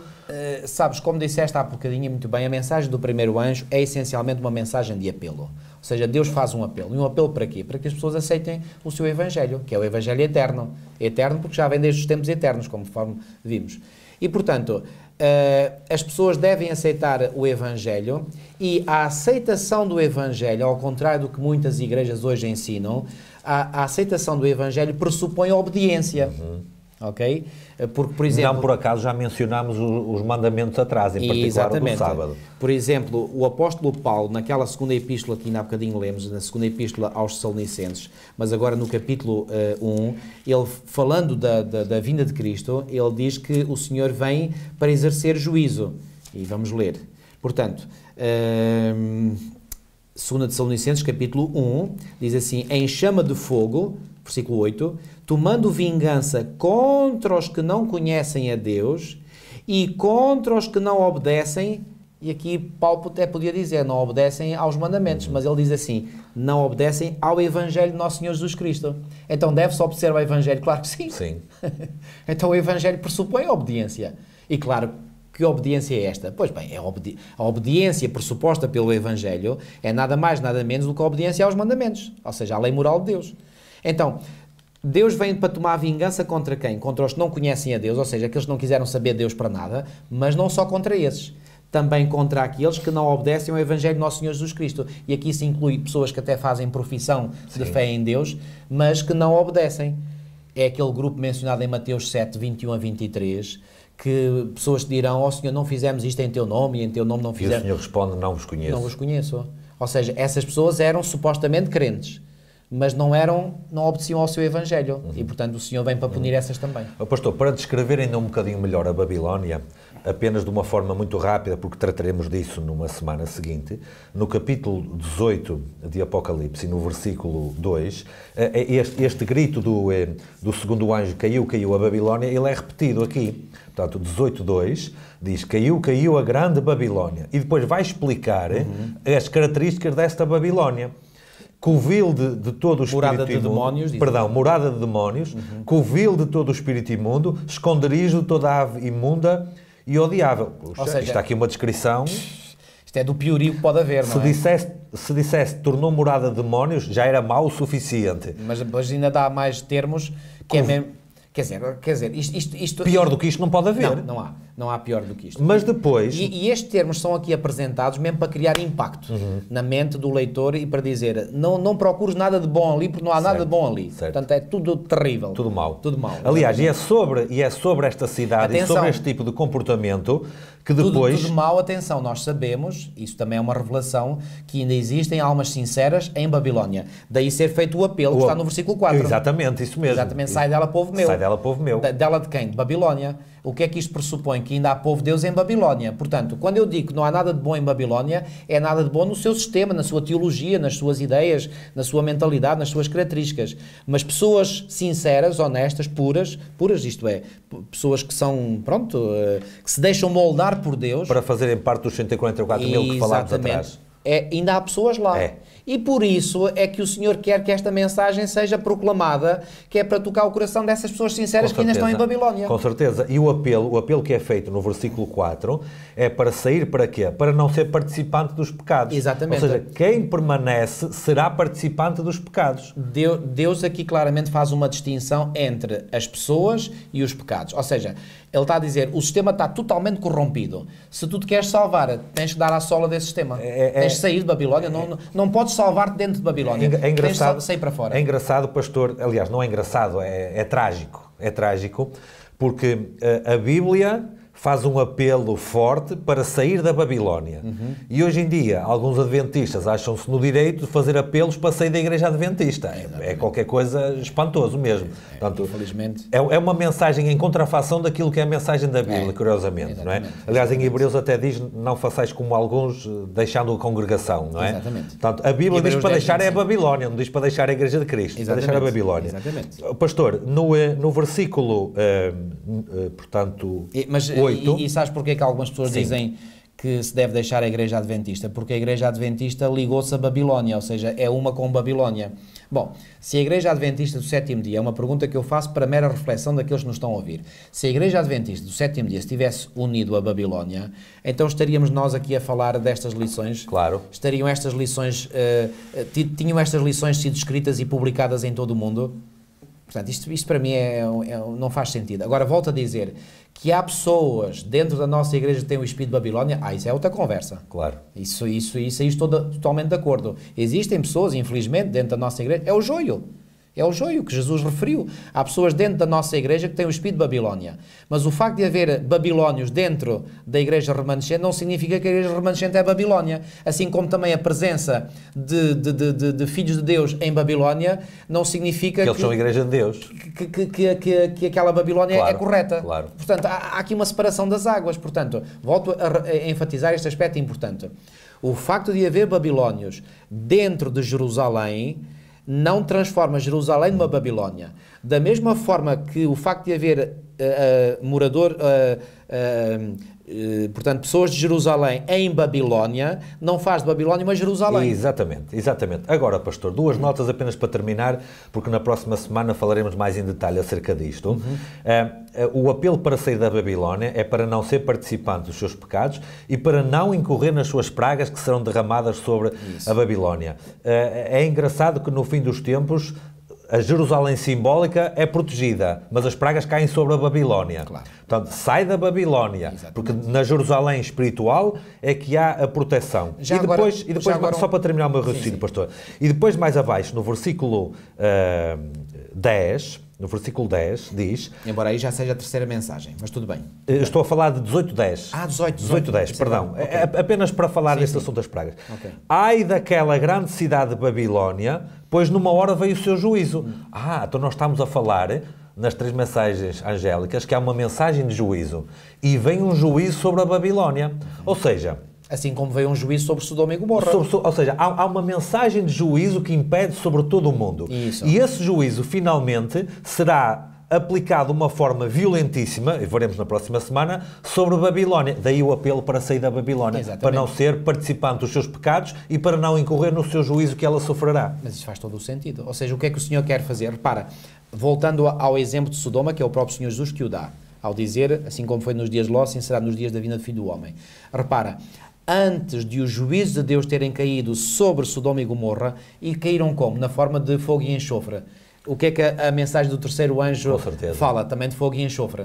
Aliás, as duas únicas vezes em que a combinação fogo e enxofre aparece na Bíblia é quando se refere à destruição de Sodoma e quando se refere à terceira mensagem, ou seja, ao juízo do tempo do fim. Sim, porque depois é confirmado no final do livro do Apocalipse a destruição de Satanás e de todos os... E agora, antes de os juízos terem caído sobre as cidades de Sodoma e Gomorra, o Senhor faz o tal juízo de investigação e com o juízo de investigação ele faz um convite a Ló e à sua filha para quê? Sair de Sodoma. Para sair, exatamente. No tempo do fim, antes de os juízos caírem sobre o mundo inteiro, sobre os ímpios, Deus faz um convite para quê? Sair de Babilónia. É a mesma coisa. Portanto, não há... O pastor, diz o versículo 8... é o mesmo. Sim, diz o versículo 8 que a Babilónia deu de beber do vinho da ira da sua fornicação. Bom, isto aqui, mais uma vez, é simbólico. Fornicação é uma relação sexual ilícita, certo. Não é? Isto quer dizer que a Babilónia tem aqui qualquer tipo de comportamento, e agora vamos dizer religioso, que é adúltero, ilícito... É prostitui-se mesmo. Prostituição espiritual. E no capítulo 17 veremos isso de uma forma mais clara. Mas diz que ela dá de beber esse vinho aos outros. Exatamente. Lá está, é o que o pastor falava há pouco. O grande líder, o grande chefe do engano do fim dos tempos, que dá a beber comida religiosa adulterada, é esta grande Babilónia, é este grande sistema. Ok, essa Babilónia é não apenas um poder, mas uma coligação de 3 poderes. Porque, como é que nós sabemos isso? Por exemplo, em Apocalipse, no capítulo 18, ao falar, aliás, peço desculpa, o capítulo 18 também fala, mas no capítulo 16, no contexto da 7ª e última praga, portanto, estamos em Apocalipse no capítulo 16 e nos versículos 17, 18 e 19, lemos o seguinte: Então derramou o 7º anjo a sua taça pelo ar, e saiu grande voz do santuário do lado do trono, dizendo: Feito está. E sobrevieram relâmpagos, vozes e trovões, e ocorreu grande terremoto, como nunca houve igual desde que há gente sobre a terra, tal foi o terremoto forte e grande. E agora, este terremoto aqui, que eu entendo que é um terremoto simbólico e não literal, porquê? Porque é que o terremoto vai fazer? Versículo 19. E a grande cidade, que grande cidade é esta? Pois bem, se continuarmos a ler, diz... e lembrou-se Deus da grande Babilónia. Portanto, esta grande cidade mencionada no início do versículo 19 é nada mais, nada menos do que a Babilónia. Diz assim: E a grande cidade se dividiu em 3 partes e caíram as cidades das nações. Se dividiu em 3 partes. Ora, que 3 partes são estas? São precisamente as 3 partes que compõem Babilónia. Ou seja, Babilónia é um pacote, digamos assim. Isto faz lembrar as ofertas que os operadores de telecomunicações fazem hoje. Vêm lá oferecer, então vem um pacote, e no pacote vem o telefone, vem a televisão, vem a internet, e muitas vezes a gente quer só uma coisa ou duas. Não, tem que ser o pacote todo. Pronto. Aqui a Babilónia é um pacote. E este pacote é composto por 3 partes. 3 partes essas... que, ou seja, quando vem este tal terremoto, o que é que o terremoto vai fazer? Vai dividir a Babilónia nas suas partes constituintes. Ou seja, elas deixam de estar unidas. Deixam de estar unidas, coligadas, ou seja, provoca uma cisão da Babilónia. Ou seja, por isso é que eu considero que é um terremoto simbólico, porque vai, uma vez que a Babilónia é simbólica também, portanto, e estas cidades das nações, que cidades das nações são estas? Pois bem, são os grandes centros de influência do mundo, etc. Portanto, isto tudo vai cair. Vai desmoronar, e vai desmoronar nas suas partes constituintes. Que partes constituintes são essas? Pois bem, na mensagem do sexto flagelo, ou sexta praga, fala ali do dragão, da besta e do falso profeta. Ou seja, as 3 partes que compõem Babilónia é o dragão, Satanás através do espiritismo, do paganismo, é a besta, e esta besta é a primeira besta do Apocalipse 13, porque reparem, em Apocalipse 16, no versículo 13, temos aqui a mesma sequência que nós encontramos em Apocalipse 12 e 13.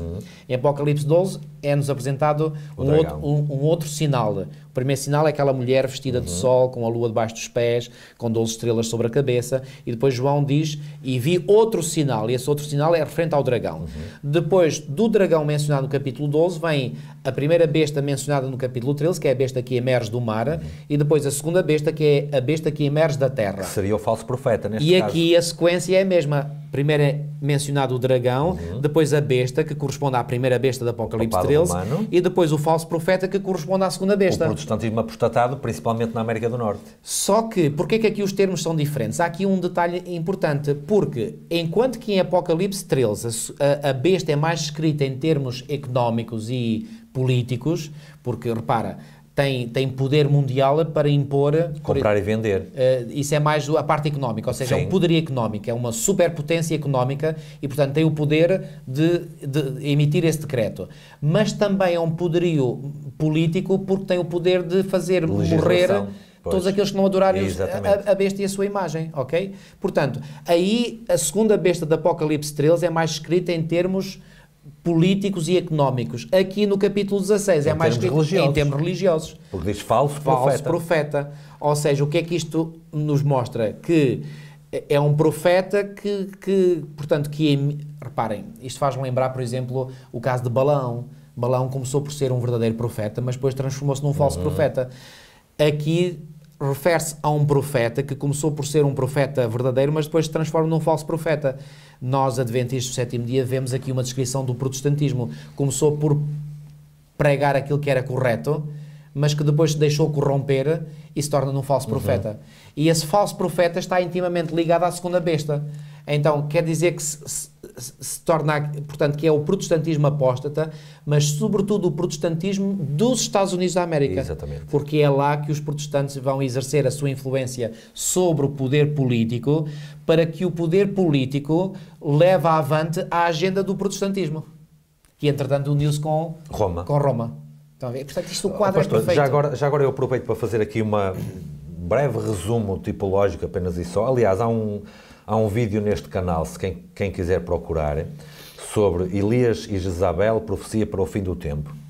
Nós temos aqui o anúncio da queda da Babilónia.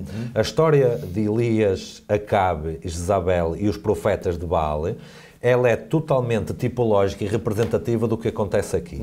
Eu vou fazer apenas aqui um brevíssimo resumo, quem quiser pode assistir ao vídeo. Nós temos Elias, principalmente no contexto do conflito no Monte Carmelo, não é? Que foi o grande clímax, toda a perseguição que Elias sofreu e tudo mais. E que é uma amostra do que vai acontecer. Exatamente, é isso que eu vou tentar explicar brevemente, para chegarmos aqui ao caiu a Babilónia.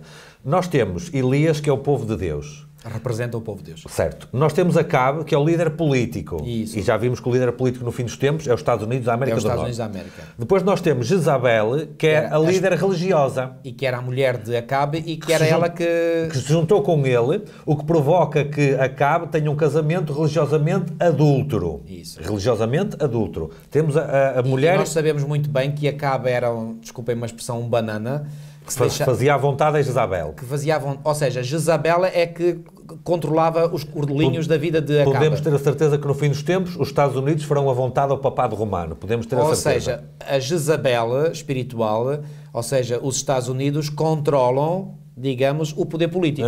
E fazem com que o poder político... Agora, nós ainda temos mais, pastor. Jezabel tinha profetas ao seu serviço. Exatamente. Ou seja, Roma, o papado romano, vai ter profetas ao seu serviço. Quem? Os apóstatas, aqueles protestantes que apostataram. Exatamente. E agora, no fim da história, isto para resumir muito resumido, perdoa a expressão, Elias consegue prevalecer, porque Deus se manifesta e os profetas de Baal não têm poder nenhum para o Deus deles se manifestar, porque Deus impediu, certamente. Depois, o que é que acontece? Como Elias sai por cima, ele vai vingar-se contra Jezabel. E como é que Jezabel acabou os seus dias? Ela caiu. Ela estava num lugar, foram apanhá-la, atiraram-na abaixo da janela e ela caiu. Portanto, no tempo de Elias, a Jezabel morreu porque caiu abaixo. Exatamente. No tempo do fim, a Babilónia também cai. Que é a Jezabel espiritual. Que é a Jezabel espiritual. Que também vai cair. Ou seja, essa história de Elias, de Acabe, de Jezabel, é uma tipologia dos acontecimentos do tempo do fim. Uma tipologia do que vai acontecer no tempo do fim. Uma tipologia perfeita. Portanto, quem quiser pode procurar aqui no canal Elias e Jezabel, que tem lá um vídeo de mais ou menos 1 hora, em que faço essa mesma tipologia, para perceber que, de facto, e já agora apenas um detalhe mais, pastor, Elias era um homem sozinho, aliás, ele pensava que estava sozinho, mas não estava. Mas nesta cena ele aparece sozinho. Era um homem sozinho contra Acabe, o que inclui todo o seu exército. Jezabel, mais os 850 profetas, que era 450 de Baal, 450 de Azerá. Portanto, ele era sozinho contra milhares, mas prevaleceu. Exato. Ou seja, quem está do lado de Deus está em minoria, mas vai prevalecer. Mantendo-se fiel, vai prevalecer. Exatamente. E, portanto, essa imagem do Elias sozinho é muito significativa, porque no tempo do fim o povo de Deus, embora não seja só um indivíduo, portanto, será um grupo de pessoas... Mas será uma grande minoria. E mais, não só será uma grande minoria, mas cada um deles viverá muitas vezes o sentimento de estar sozinho. Tal e qual como Elias teve aquele momento, alguns dizem que foi uma depressão que ele teve, seja lá o que for, ele teve um momento de perturbação, ele teve um momento... Mas ele julgou que estava sozinho, não havia mais ninguém. Teve um momento de luta. Isto para dizer o quê? Todos nós podemos ter as nossas dificuldades hoje em dia. E no tempo do fim, o povo de Deus, cada um individualmente vai pensar, eu estou sozinho. Com certeza. E o Senhor vai dizer, vai lembrar, olha... Aquilo que eu disse a Elias no passado continua válido nos nossos dias. Tu não estás sozinho. Há mais 7.000 que não dobraram os seus joelhos a Baal. Pastor, e logo ou seja, haverá mais 7.000, entre aspas, número simbólico, que não dobrarão os joelhos a Babilónia. No tempo logo a seguir a Elias veio outro grande profeta, que era Eliseu, e há aquele episódio que o funcionário, o servo dele, estava muito preocupado, E o Eliseu disse, Senhor, abre os olhos para ele ver que nós estamos super protegidos aqui à volta. Portanto, os nossos olhos espirituais, que não os físicos, que se abram para percebermos. Eu gosto muito de uma frase de Ellen White, onde ela diz que no tempo do fim, quando os ímpios se quiserem lançar sobre a presa, que é o povo de Deus, portanto, haverá anjos magníficos em poder, é a expressão que ela usa, nunca mais me esqueci desta expressão, anjos magníficos em poder, que se interpõem entre o povo de Deus, por um lado, e os ímpios. Ou seja, e ela diz, imagina o povo de Deus aqui, e os ímpios vêm aqui contra o povo de Deus. Os anjos de Deus põem-se aqui. E ela diz, é impossível atravessar a barreira composta pelos magníficos anjos em poder. Ou seja, mas os anjos não serão vistos pelo povo de Deus. Também Balaão não viu o anjo que se interpôs e não conseguiu passar por ele também. Exatamente. Mas nós podemos saber que os anjos lá estão pela fé. Claro. Porque nos é dada essa promessa, essa certeza. E, portanto, o povo de Deus será protegido. E não deixe, esta imagem ainda não está completa, porque ela diz que os anjos de Satanás vêm atrás dos ímpios. Ou seja, os anjos do mal põem os ímpios à frente, ou seja, mandam os ímpios para a frente como carne para canhão. Mas os anjos de Deus não se põem atrás do povo de Deus, põem-se à frente a defender. Isto é uma imagem fantástica. Ou seja, até aí se vê que Satanás ele é cobarde. Ou seja, ele não se põe à frente dos seus para os defender. Ele até se põe atrás, ou seja, defende-se com os seus. Não, Cristo assume a dianteira e põe-se à frente do seu povo para os proteger e defender. Nós podemos ver isso na seguinte tipologia, pastor. Quando foi o confronto no Carmelo, Elias apareceu. Apareceram os 850 profetas. Até apareceu Acabe, mas Isabel ficou cá atrás escondidinha. Ela não apareceu. Portanto, podemos ver aqui, tipologicamente, podemos ver que Roma é muito insidiosa nas suas estratégias. Parece que quer que toda a gente lhe faça à vontade. Depois fica lá atrás, muito quietinha, como se não fosse nada com ela. Eu há bocadinho disse que Babilónia é uma coligação de 3 poderes. Identificámos esses 3 poderes. Aliás, aqui na lição de quarta, 6 de março, diz aqui, a Babilónia do tempo do fim é uma união de falsos sistemas religiosos que inclui o catolicismo romano e o protestantismo apóstata. Eles pôr-se-ão ao serviço de Satanás contra o povo de Deus. Esta união religiosa apóstata manifestará a arrogância da antiga Babilónia, terá as mesmas características da antiga Babilónia, exaltando-se a si mesma acima de Deus e procurando tomar o seu lugar, ou seja, o lugar de Deus neste mundo. A mensagem do segundo anjo adverte o povo de Deus de que este ímpio sistema vai afastar-se cada vez mais da verdade, em consequência da sua rejeição da luz da mensagem do Evangelho para o tempo do fim. A queda de Babilónia completar-se-á quando a união da Igreja com o mundo se consumar em toda a cristandade. Certo. Agora, embora Babilónia seja esta tal união de falsos sistemas, quem encabeçará esta tríplice aliança, esta tríplice junção, é Roma. Ou seja, Roma será a cabeça desta Babilónia. Ou seja, Roma não é Babilónia. Ou seja, Babilónia não é equivalente a Roma. Babilónia contém Roma. Mas Babilónia contém, para além de Roma, o protestantismo apóstata e também o paganismo e o espiritismo, etc. Tudo. Só quem é a cabeça desse grande sistema é Roma. Roma papal. É Roma. Pastor, versículo 9, temos a mensagem do terceiro anjo. Portanto, 14:9 diz: E seguiu-os o terceiro anjo, dizendo com grande voz: Se alguém adorar a besta e a sua imagem, e receber o sinal na sua testa ou na sua mão, também este beberá do vinho da ira de Deus, que se deitou não misturado, no cálice da sua ira, e será atormentado com fogo e enxofre, diante dos santos anjos e diante do Cordeiro. Isto há um sério aviso aqui, pastor. Nós já vimos que há aqui 2 poderes em luta, certo? Há o Deus Criador, por um lado, e há a grande Babilónia, comandada pela besta, a primeira da Apocalipse 13, que nós vimos. E há aqui um aviso muito sério contra quem quiser, quem ceder, não reconhecer o verdadeiro Deus e preferir ficar do lado da besta. Não há alternativa a partir daqui. Não há outra opção a partir daqui. E este é o terceiro e último apelo. Costuma-se dizer às vezes a terceira é de vez. Portanto, aqui será mesmo de vez. Portanto, a primeira mensagem corresponde, digamos assim, a um primeiro apelo. A segunda mensagem será um segundo apelo para aqueles que não escutaram bem o primeiro apelo, e finalmente vai haver um terceiro apelo para aqueles que eventualmente tenham ignorado as mensagens do primeiro apelo e do segundo apelo. E já faz aqui E depois do terceiro apelo não há mais nenhum. Já faz aqui um pré-anúncio de sentença sobre aqueles que cederem. Ou seja, aqui é mesmo para despertar as consciências. Claro. É uma mensagem mesmo de abanão. Aqui eu chamo isto um eletrochoque mental. Ou seja, isto aqui é mesmo para abanar as consciências e depois deste apelo não há mais nenhum apelo.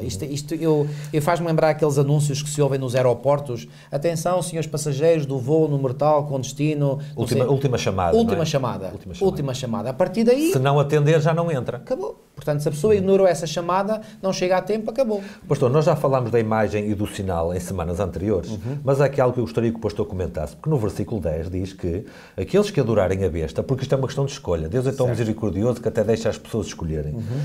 Diz que aqueles que adorarem a besta beberão o vinho da ira de Deus não misturado. Não misturado. O que quer dizer este não misturado? Olha, o autor explica muito bem isso na lição de quinta-feira ao dizer que,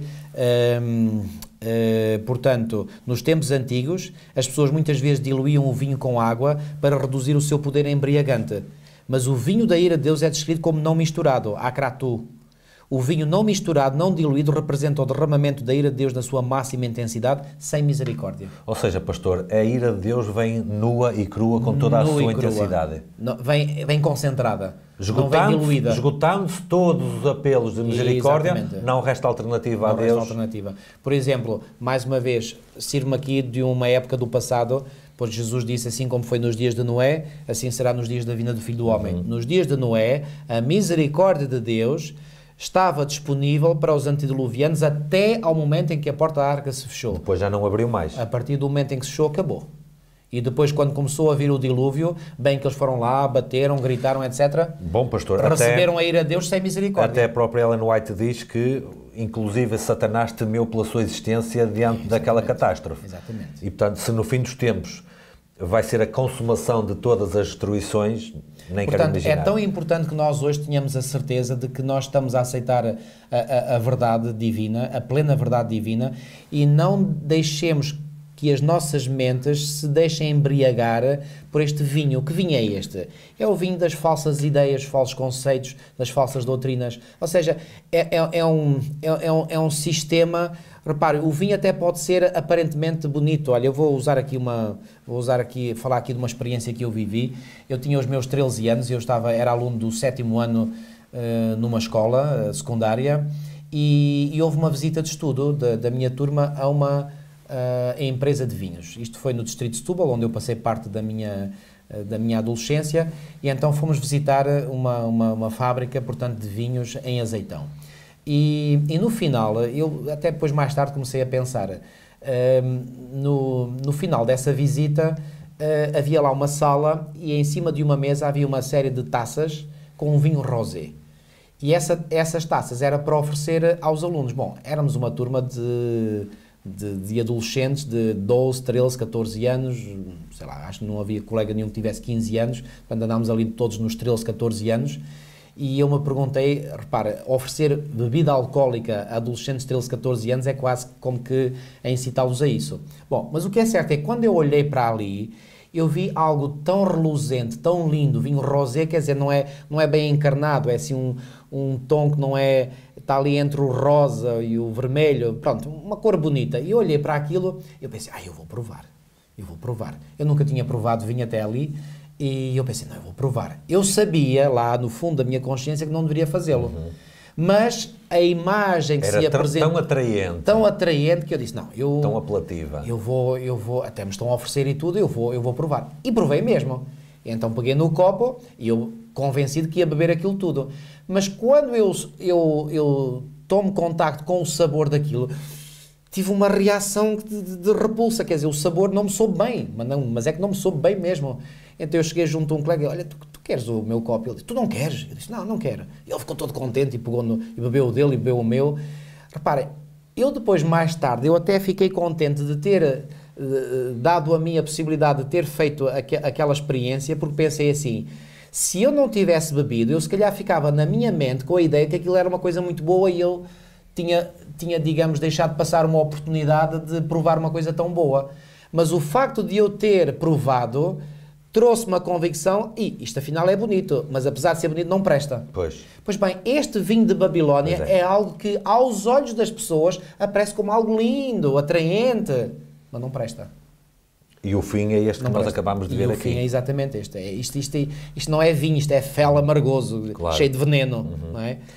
Portanto, no versículo 11 diz que a fumaça do seu tormento sobe para todo sempre e não tem repouso nem de dia nem de noite os que adoram a besta e a sua imagem e aquele que receber o sinal do seu nome. Aqui impõe-se uma pergunta, apenas uma só, pastor.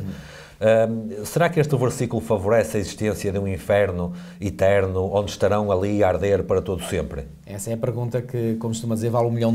Porque aqui diz que só para todo sempre, quer dizer que nunca mais te vai apagar, ou não? Se tu não tivesses feito a pergunta, eu próprio iria introduzir este assunto. Pois bem, há um texto, repare, eu podia aqui dar uma explicação muito mais profunda, mas o tempo não o permite. Mas há um texto em Isaías 33:14 que, por assim dizer, explica completamente este assunto. Reparem, em Isaías, no capítulo 33, então, e no versículo 14, diz assim: os pecadores em Sião se assombram, o tremor se apodera dos ímpios. Estamos aqui a falar dos ímpios.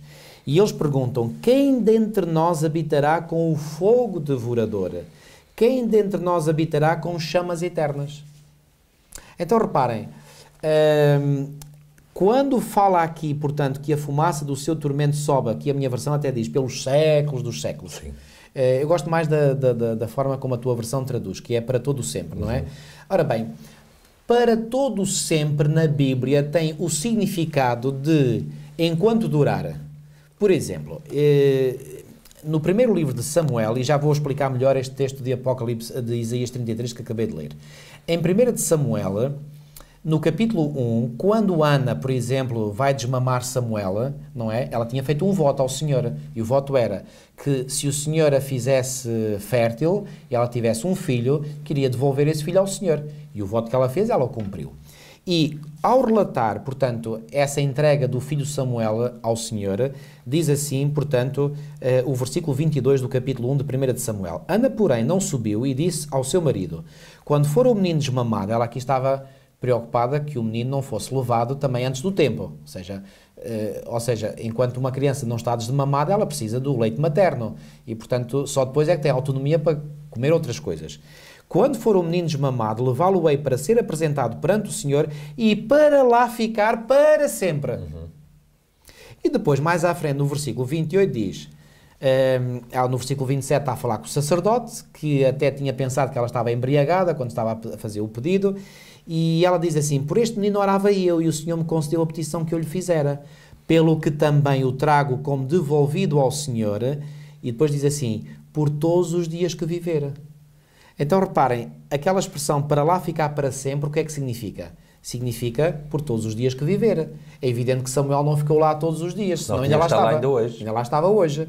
Então, para lá ficar para sempre é sinónimo de enquanto ele vivesse. Então, quando diz aqui esse fumo sobe para todo o sempre, ou para sempre, o que é que se quer dizer? Enquanto eles durarem, enquanto houver alguma coisa a arder dos ímpios, enquanto houver alguma coisa para ser ardido. Sim. Porque a Bíblia também nos diz, falando dos ímpios, que eles se farão cinza debaixo dos nossos pés e se desfarão em fumaça. E a cinza já não arde mais para todo sempre. E a cinza não arde mais, exatamente. É o mesmo raciocínio do que, por exemplo, em Judas, no versículo 7, quando diz que Sodoma e Gomorra foram postas, por exemplo, sofrendo a pena do fogo eterno. Ora, aquilo ardeu naquela ocasião e já toda a gente vai lá fazer turismo e não está a arder lá nada. Não está lá nada e diz aqui que é fogo eterno. Então é fogo eterno ou foi só até queimar aquilo? E nós somos levados a perguntar, então, este adjetivo eterno associado ao substantivo fogo, o que é que quererá significar? Que o fogo é eterno na sua duração? Não pode ser, porque se fosse um fogo eterno na sua duração, ainda hoje Sodoma estava a arder. Só pode ser eterno nas suas consequências. E põe-se a pergunta, será que o fogo eterno que Judas menciona que destruiu as cidades de Sodoma e Gomorra e as cidades circunvizinhas foi eterno nas suas consequências? Foi, porque essas cidades nunca mais foram reconstruídas. Nunca mais. Aliás, nada foi lá reconstruído. O sítio onde elas estavam ficou tão desertificado que nunca mais se construiu lá nada. Por isso é que se chama morto. Até. Exatamente, e está lá o mar morto e tudo. Portanto, o que é que acontecerá no tempo do fim? O fogo eterno que destruiu as cidades de Sodoma e Gomorra, segundo Judas, é posto como exemplo. Exemplo a quem? Se nós lemos com atenção o que diz Judas 7, como Sodoma e Gomorra e as cidades circunvizinhas, que havendo-se entregado à prostituição como aqueles, seguindo após outra, são postas para exemplo do fogo eterno. Então o que é que isso significa? Mais uma vez, Jesus disse, assim como foi nos dias de Ló, assim será nos dias da vinda do Filho do Homem. Como é que as cidades de Sodoma e Gomorra e outras cidades foram destruídas no tempo de Ló? Com fogo e enxofre. E foram destruídas, foram reduzidas a cinzas. Aliás, há um texto aqui em 2 de Pedro, capítulo 2 e versículo 6, diz assim, e reduzindo a cinzas as cidades de Sodoma e Gomorra, ordenou-as à ruína completa, tendo-as posto como exemplo a quantos venham a viver impiamente. Então, se o fogo destruiu as cidades de Sodoma e Gomorra, é um exemplo do fogo que vai destruir os ímpios, então como é que será esse fogo que vai destruir os ímpios? Um fogo que os vai destruir da mesma forma como o fogo destruiu as cidades de Sodoma e Gomorra. E como é que o fogo destruiu as cidades de Sodoma e Gomorra? Reduzindo-as a cinzas. E como é que os ímpios vão ser destruídos? Salmo 37. Salmo 37 diz claramente isto. Salmo 37 e no versículo, creio que é o versículo 20, só confirmar, exatamente. Os ímpios, no entanto, perecerão, Salmo 37, 20, e os inimigos do Senhor serão como o viço das pastagens, serão aniquilados, só que a palavra aniquilado já diz tudo, ou seja, desaparecerão, serão aniquilados e se desfarão em fumaça. O que é que sobra dos ímpios? Fumaça e cinzas. Eu pergunto, como já disse, a cinza dá para arder? Não. Porque a cinza é o resultado de tudo aquilo que foi ardido. E eu gostaria de confirmar isso, pastor, que mesmo lá no fim do Apocalipse, quando fala da última destruição de todo o pecado e pecadores, diz assim, Apocalipse 20, 10. E o diabo que os enganava foi lançado no lago de fogo e de enxofre, onde estão a besta e o falso profeta. Não importa agora, trataremos isso à frente. E depois assim... E de dia e de noite serão atormentados para todo o sempre. Lá está, a mesma explicação. Para todo o sempre, ou seja, até existirem. Agora veja bem, pastor, no versículo 14 diz assim, e a morte e o inferno foram lançados no lago de fogo. Esta é a segunda morte. O lago de fogo. Então, exatamente. Se há uma segunda morte, não há nada a partir da morte. Acabou. Acabou. Então, se esta é a segunda morte, se o lago de fogo é a segunda morte e a morte definitiva... Então, se é a segunda morte, não podem ficar a arder para todo o sempre. Exatamente. Ou seja, o para todo o sempre quer dizer o quê? Nunca mais existem para todo o sempre. Exatamente. Portanto, o castigo eterno é um castigo eterno nas suas consequências. Claro. Ou seja, eles morrerão para nunca mais voltarem a existir. Nunca mais voltarem a existir. Este é o que é o castigo eterno. Agora, qual é o... Não é um castigo eterno na sua duração, claro. É um castigo eterno nas suas consequências. Agora, qual é o contraponto disto? É o versículo 12. E o versículo 12 o que é que diz? Aqui está a paciência dos santos, aqui estão os que guardam os mandamentos de Deus e têm a fé de Jesus. Exatamente. Estes não são lançados então no tal fogo eterno. Ou são lançados no fogo eterno estes? Boa.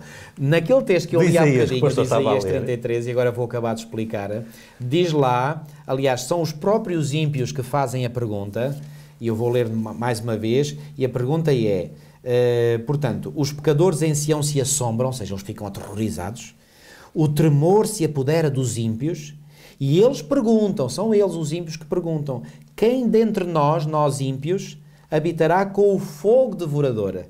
Quem dentre nós ímpios habitará com chamas eternas? E agora vem a resposta. Mas habitar é diferente de morrer e de ser destruído. Exatamente. Ou seja, o que é que nós temos aqui? E deixa-me ler aqui o versículo 15.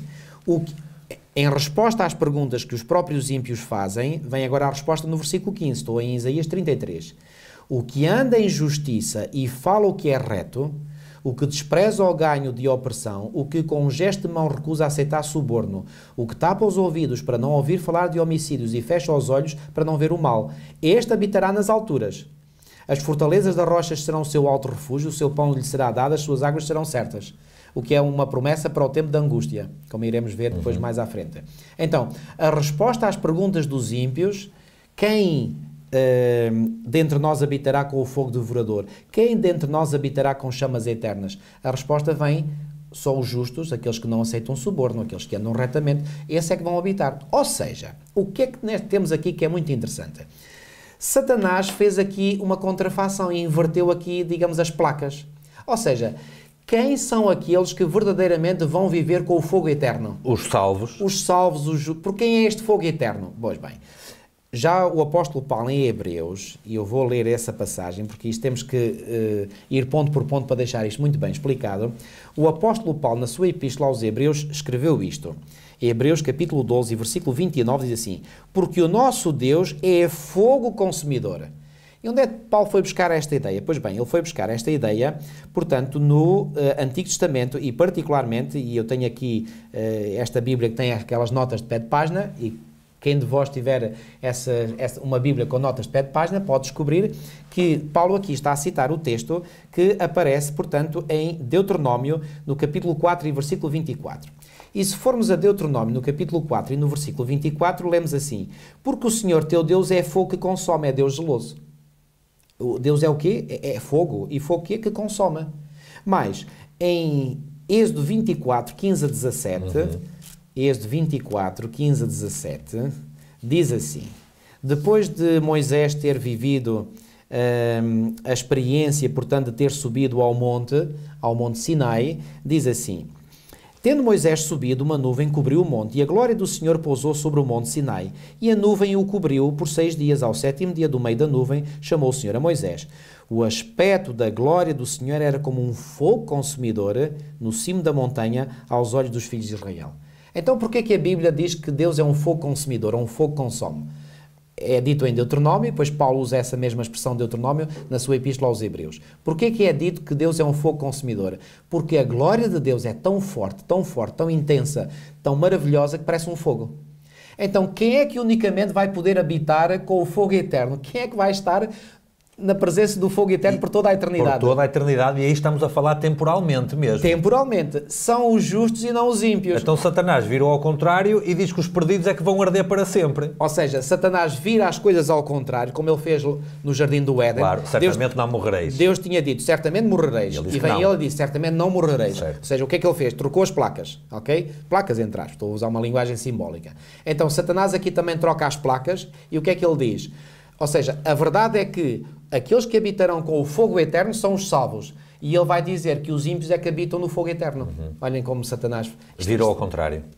Reparem, quando nós descobrimos a verdade, as mentiras de Satanás ficam totalmente expostas. Ou seja, aqueles que vão habitar para todo sempre, eternamente, com o Senhor, com esse fogo, que é a própria presença do Senhor, são aqueles que guardam os mandamentos de Deus e têm a fé de Jesus. Exatamente. Que é o contraponto, que é o grupo oposto àqueles que adoram a besta e são destruídos para sempre. Exatamente. Exatamente. E mais, temos um exemplo, por exemplo, em Daniel 3, quando nós vemos os 3 companheiros de Daniel lançados na fornalha ardente, pergunto, porquê que aquele fogo, literal, não consumiu? Porque estava lá um fogo maior do que o fogo literal. E não só porque não havia nada para consumir neles, porque eles estavam puros e irrepreensíveis. Aliás, pastor, vou-lhe fazer uma correção. Consumiram-se as cordas, que era a única coisa da Babilónia. Exatamente.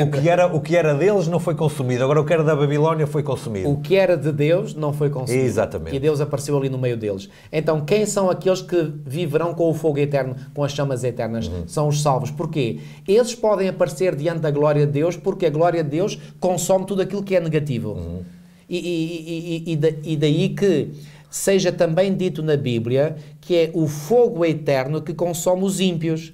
Ou seja, o fogo eterno da glória de Deus consome os ímpios porque, como há pecado neles, e a glória do Senhor consome o pecado, ao consumir o pecado está neles, eles apanham por tabela. Ou seja, ao mesmo tempo que consome os ímpios, mantém os salvos. Mantém os salvos porque não há nada nos salvos para ser consumido. Claro. Eles foram limpos pelo sangue do Cordeiro. Muito bem. Ó pastor, no versículo 13, tem aqui uma bênção especial que parece que sai assim um bocadinho fora de contexto. Parece.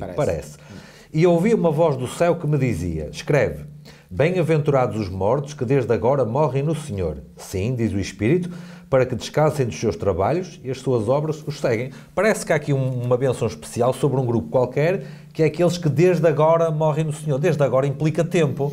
Desde agora. E este desde agora é um advérbio, uma locução adverbial de tempo que mostra que é desde agora, ou seja, desde que aconteceu algo. Aconteceu algo o quê? A proclamação das 3 mensagens? Exatamente. Ou seja, o que é que nós temos aqui? Nós temos aqui, portanto, a indicação de que aqueles que morreram já aceitando as 3 mensagens angélicas, a esse é dada uma bênção especial. São bem-aventurados aqueles que desde que as 3 mensagens angélicas começaram a ser proclamadas. E efetivamente aqui neste livrinho, portanto, Eventos Finais, na página 234, é fácil de fixar, 234, diz assim, Ellen White. Portanto, 2, 3, 4. Isto é no início mesmo do capítulo 19, que é a volta de Cristo. Diz assim: abrem-se sepulturas e muitos dos que dormem no pó da terra ressuscitarão, uns para a vida eterna e outros para a vergonha e desprezo eterno. Aqui Ellen White cita Daniel 12, 2. Todos os que morreram na fé da mensagem do terceiro anjo, ou seja, se eles morreram na fé da mensagem do terceiro anjo, é porque a ouviram. É porque a ouviram. Mas as mensagens dos três anjos não foram pregadas em todo o tempo da dispensação cristã. Não podemos estar a falar dos discípulos, de Davi... Nem do tempo da Reforma Protestante. Exatamente. Temos de estar só a falar... Final do século... Princípio do século XIX, 1844... À volta de 1844, volta um pouco disso. antes, quando começaram estas mensagens a ser proclamadas. Portanto, só esses, daí para a frente. Até agora, até ao nosso tempo. Até ao nosso tempo. Todos os que morreram na fé da mensagem do terceiro anjo saem do túmulo glorificados, já glorificados, como sairão, aliás, os que participarão da primeira ressurreição geral, para ouvirem o concerto de paz estabelecido por Deus com os que guardam a sua lei, os mesmos que o traspassaram, os que zombaram e escarneceram da agonia de Cristo, e os mais acérrimos inimigos da sua verdade e povo ressuscitam para contemplá-lo em sua glória e ver a honra conferida aos fiéis e obedientes. Então há aqui uma ressurreição especial, mencionada em Daniel 12, 2. Já fizemos referência a isto, a uma pergunta. Sim, quem quiser procurar aqui no canal o que é a ressurreição especial, encontra uma explicação mais detalhada. Exatamente. Para não estar agora a gastar novamente tempo. E, portanto, o que é que acontecerá? Haverá uma ressurreição especial.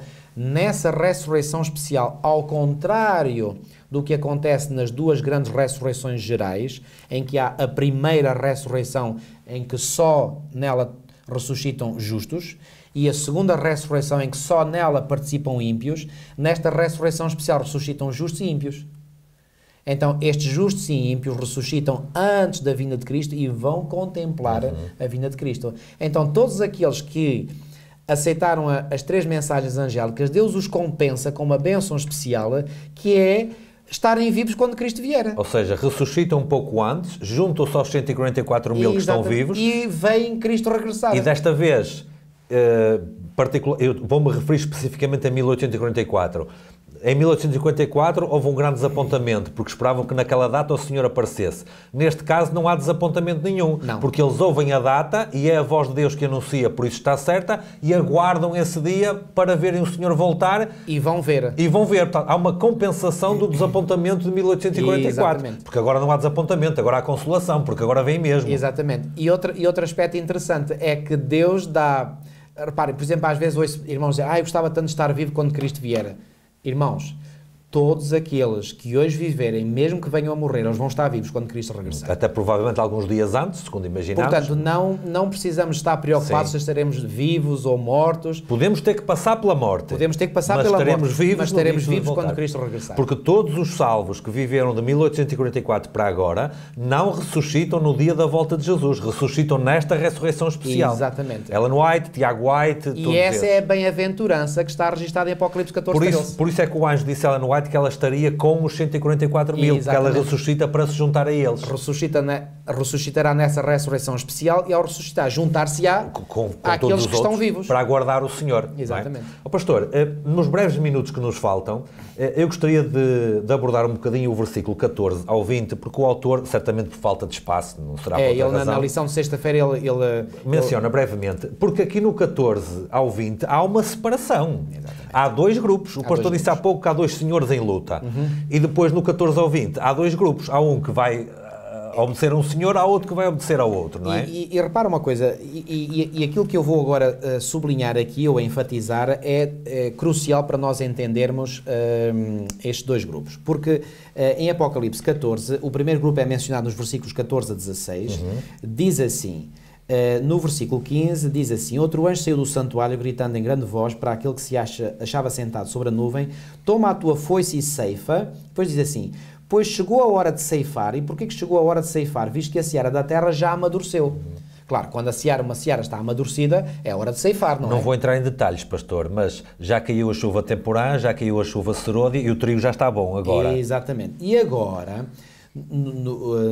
na referência ao segundo grupo, que é mencionado nos versículos 17 a 20, diz assim no versículo 18: saiu ainda do altar outro anjo, ou seja, esse outro anjo, portanto, é Aliás, no versículo 15 já fala também de outro anjo, portanto são mensagens de origem divina. Saiu ainda do altar outro anjo, aquele que tem autoridade sobre o fogo, e falou em grande voz ao que tinha a foice afiada, dizendo: toma a tua foice afiada e ajunta aos cachos. Agora já não é, portanto, a seara, agora é cachos da videira da terra, porquanto as suas uvas estão amadurecidas. Também já estão maduras. Então, a seara está amadurecida e as uvas estão amadurecidas, está tudo maduro. Pergunta crucial: o que é que provocou o amadurecimento, quer da seara, quer das uvas? A proclamação das 3 mensagens angélicas. Isso mesmo. Isso mesmo. Ou seja, o que é que a proclamação das 3 mensagens angélicas faz? Leva o mundo à sua maturação final. Dois grupos. Ou seja, o que é que as 3 mensagens angélicas fazem? Fazem uma separação de águas, fazem uma triagem a nível global. Faz amadurecer os justos e faz amadurecer igualmente os ímpios. E porquê que os ímpios amadurecem? Na sua oposição e rejeição às 3 mensagens angélicas.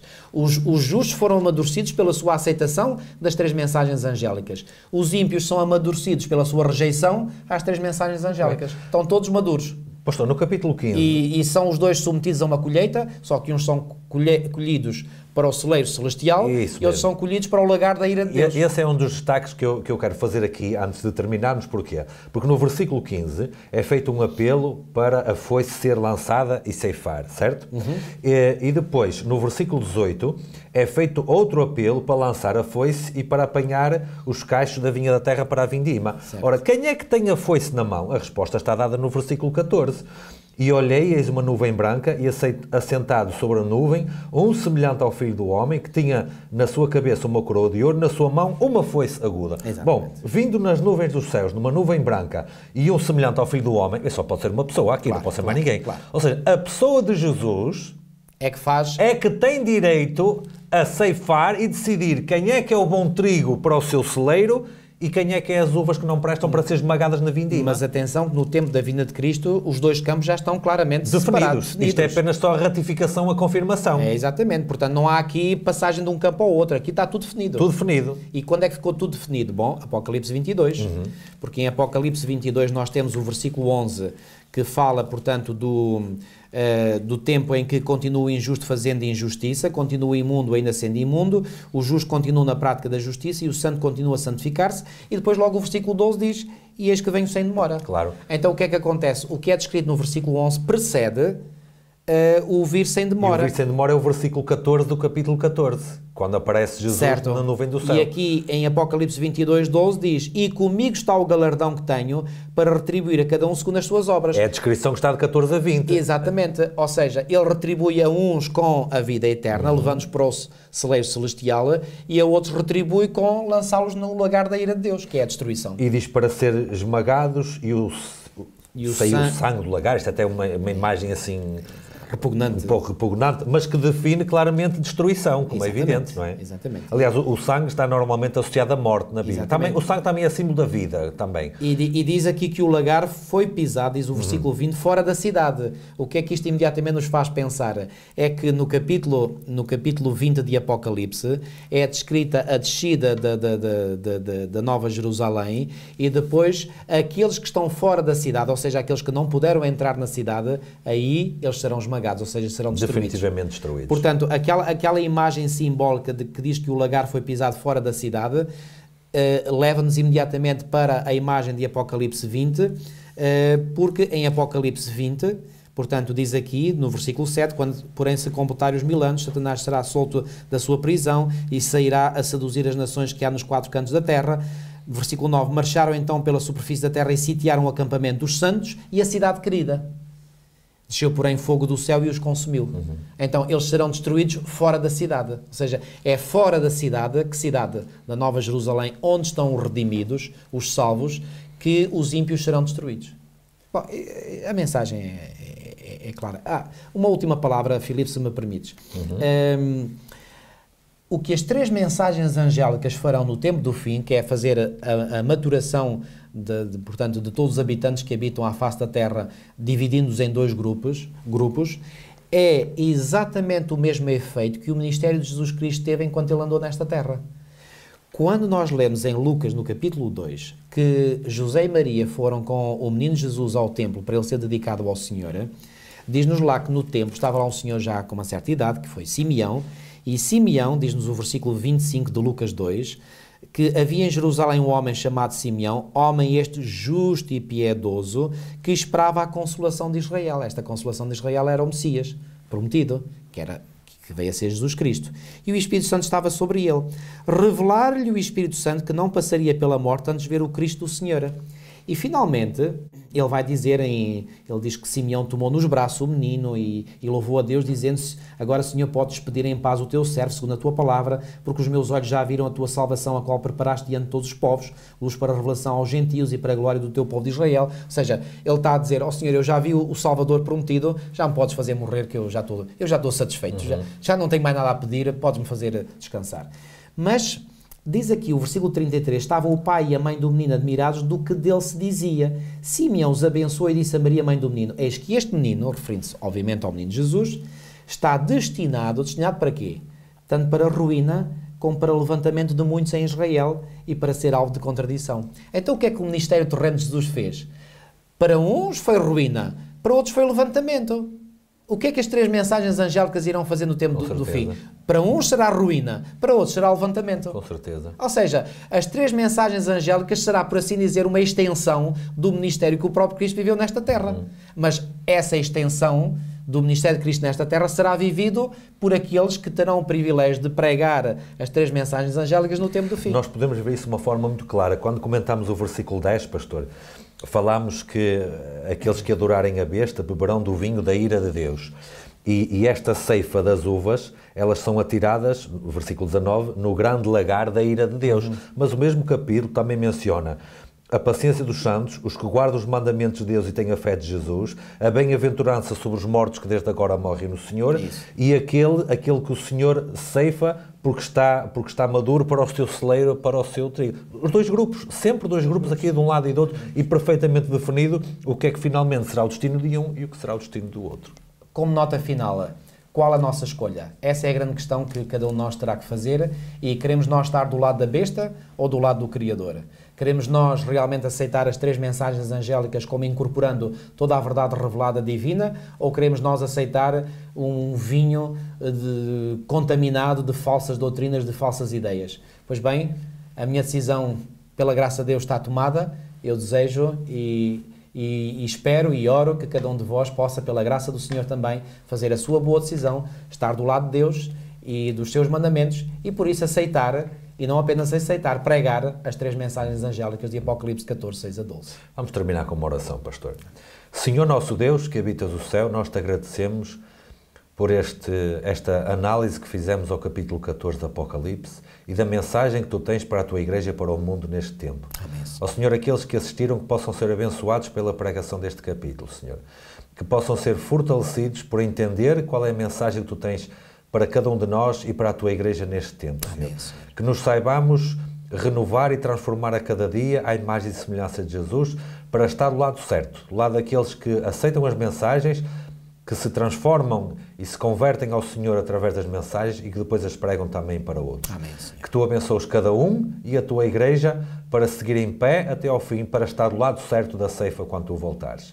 Isto nós te pedimos e agradecemos em nome de Jesus. Amém. Amém. Nós voltamos na próxima semana com mais um estudo. Até mais.